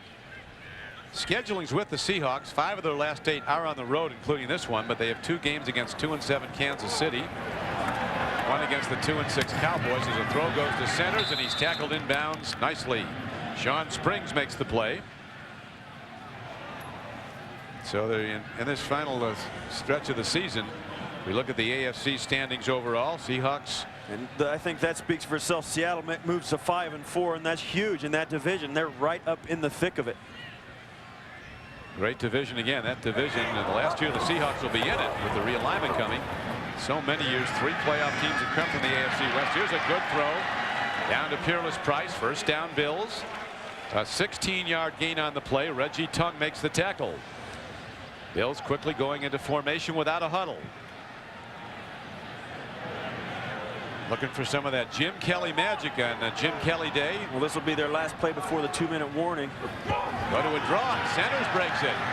Not for much. Then a good stick open field. Simmons, I tell you, he's played a whale of a game. Tremendous outside backer. Mike Holmgren and the Seahawks with a 10-point lead. 2 minutes to play. Down Criqui with Steve Tasker. Very effective quarterbacking by Matt Hasselbeck. 16-23, 138 yards, no mistakes, 1 touchdown. And that's the most important thing. And you know, sooner or later, if he can keep this up as he did last week against Oakland and this week putting back-to-back games together, sooner or later he's going to start to do more and more, take more chances, win more gambles, and become quite the quarterback. Here is Van Pelt standing in, downfield throw, and Price comes down with the ball to the 21-yard line.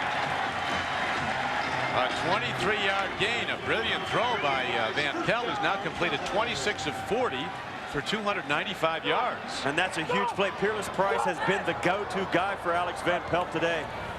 Van Pelt again.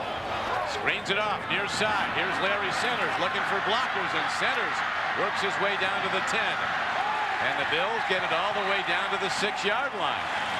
With 1:27 to play, but they have to score quickly and try the onside kick. And they just took their final timeout. And the Hawks have been so tough defensively when the Bills have gotten down close. Coming up on the Subway postgame show, join Jim, Mike, Randy, and Jerry for all the scores and highlights, plus the latest NFL news. That's coming up on the Subway postgame.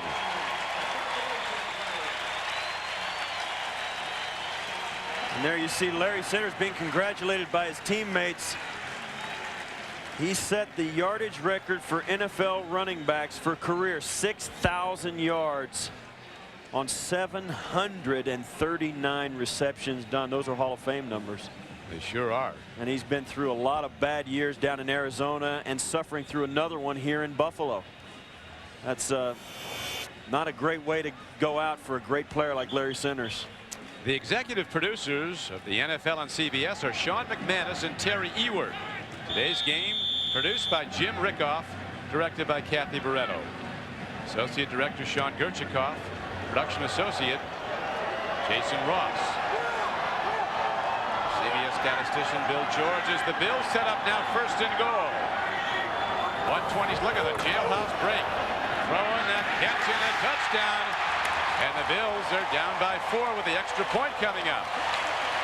6-yard touchdown. Great play by Alex Van Pelt. That was an excellent drive by Van Pelt. Engineered very well. Good play selection and looking very good in the 2-minute offense. Judicious use of the timeouts. And every time that happens, you kind of look at your defense if you're the Seahawks and say, man, we're playing a little too soft. We're playing a little too soft. It's always okay to do that with a 10-point lead, not a 7-point lead. Now, The extra point try by Arians. This guy's put excitement back into the extra points. He does drive this one up and through. And the Bills will have to get the ball back at an onside kick, and the hands team will be out there for the Hawks. This is the touchdown. Jay Reamersma coming off the left side of your screen. He'll just go out, turn around right in the end zone, and Van Pelt just throws the football as hard as he can right into the body. And they're still alive, albeit just barely. It'll all come down to this onside kick, Don, and I'll tell you, when you start talking about onside kicks, you've got a better chance of winning the lottery than you do recovering your own onside kick, but it does happen.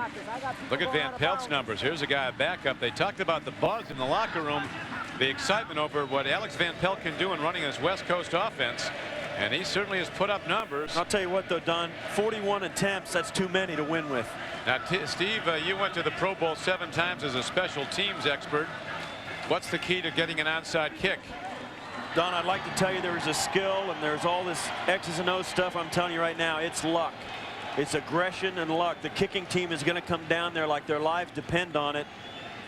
And the return team, the best thing to do is to bat it clear out of bounds if it doesn't stick to your hands. For the receiving team. The receiving team, bat it out of bounds. Now, if it goes out of bounds without being touched, it'll be a 5-yard penalty and they'll kick it again. But the Bills always do this. They put both kickers on the field. You don't know which direction it's going to go.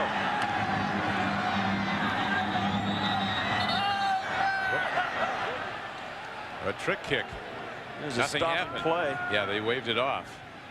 1:23 left to play. So if the Hawks get it with the Bills and out of timeouts, they'll just run the ball 3 times and the game will be over. That gave the Seahawks a good look at which guy was going to kick that onside and where it was going to go. I like what they're doing. A lot of teams now, like the Brazilian soccer team on free kicks, they position 2 free kickers. You don't know who's going to kick it. Well, with a punter who kicks off and a place kicker, they both possess the skill to do an onside kick. Now you can see them. They're looking over the sideline. Do you want us to run the same play, or do you want us to run a different one? You know what I think? Since Mormon is the one who put the ball down, I think he's the one that's going to kick it. Well, they're loaded up to this near side. Look at all the Bills coming down to cover. There's got to be coming this way. It is not. This kind of everything I just said. The Seahawks get the ball. Beautifully done by Sean Springs, who comes up and fields the ball. So they had the sure-handed Sean Springs there to make a very big play. And they had some big guys right up ahead of him, clearing the way. The coverage team couldn't get to the football because they were blocked out of position, and it let Sean Springs catch that without too much pressure. Ball at the 41-yard line. So Mike Holmgren, I mean, warning his team all week, we're going to be up against it against these guys. Don't look at that 1-7. And now that's really the ball game. And all they have to do is kneel down and run the clock out. This is a huge win for Seattle. I mean, when you come off an emotional win like that at home, make the long distance travel, there wasn't a lot to get emotionally ready about when you're maybe playing the Bills, but they did what they had to do and played a very good game. And it also gets rid of some of the demons they've been carrying around with them. They came out to Washington after a good win in Denver and got shellacked by a bad football team in Washington. Went home, had the emotional win against the Raiders. Now they're coming back out to a 1-7 team back across country. The whole fear was that they were going to let down and go through the same kind of game they did in Washington. But Mike Holmgren, he told us, he said, I went to a couple of individuals, one guy at every position, and wanted them to say, handle it within your guys. Tell them not to let down. Good point. They won't even risk the handoff as they down the ball. And there's Greg Williams seeing his first team as a head coach falling to 1-8. A lot of close losses, tough losses.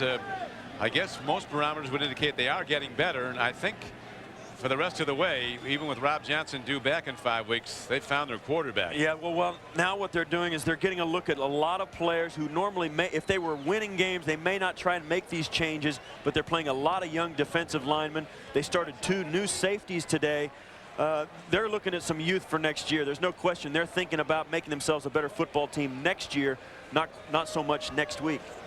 It was a battle, and Van Pelt played beautifully for the most part, with 28 completions and 42 attempts, 316 yards and 2 touchdowns. But the Hawks offset it. Hasselbeck much more controlled passing, only barely over 130 yards passing, 16-23, but he was not sacked and he did not turn the ball over. See, and you think about, you got a typical performance from Alex Van Pelt. Not too many mistakes, made some good throws, moved the offense, but he didn't get much help.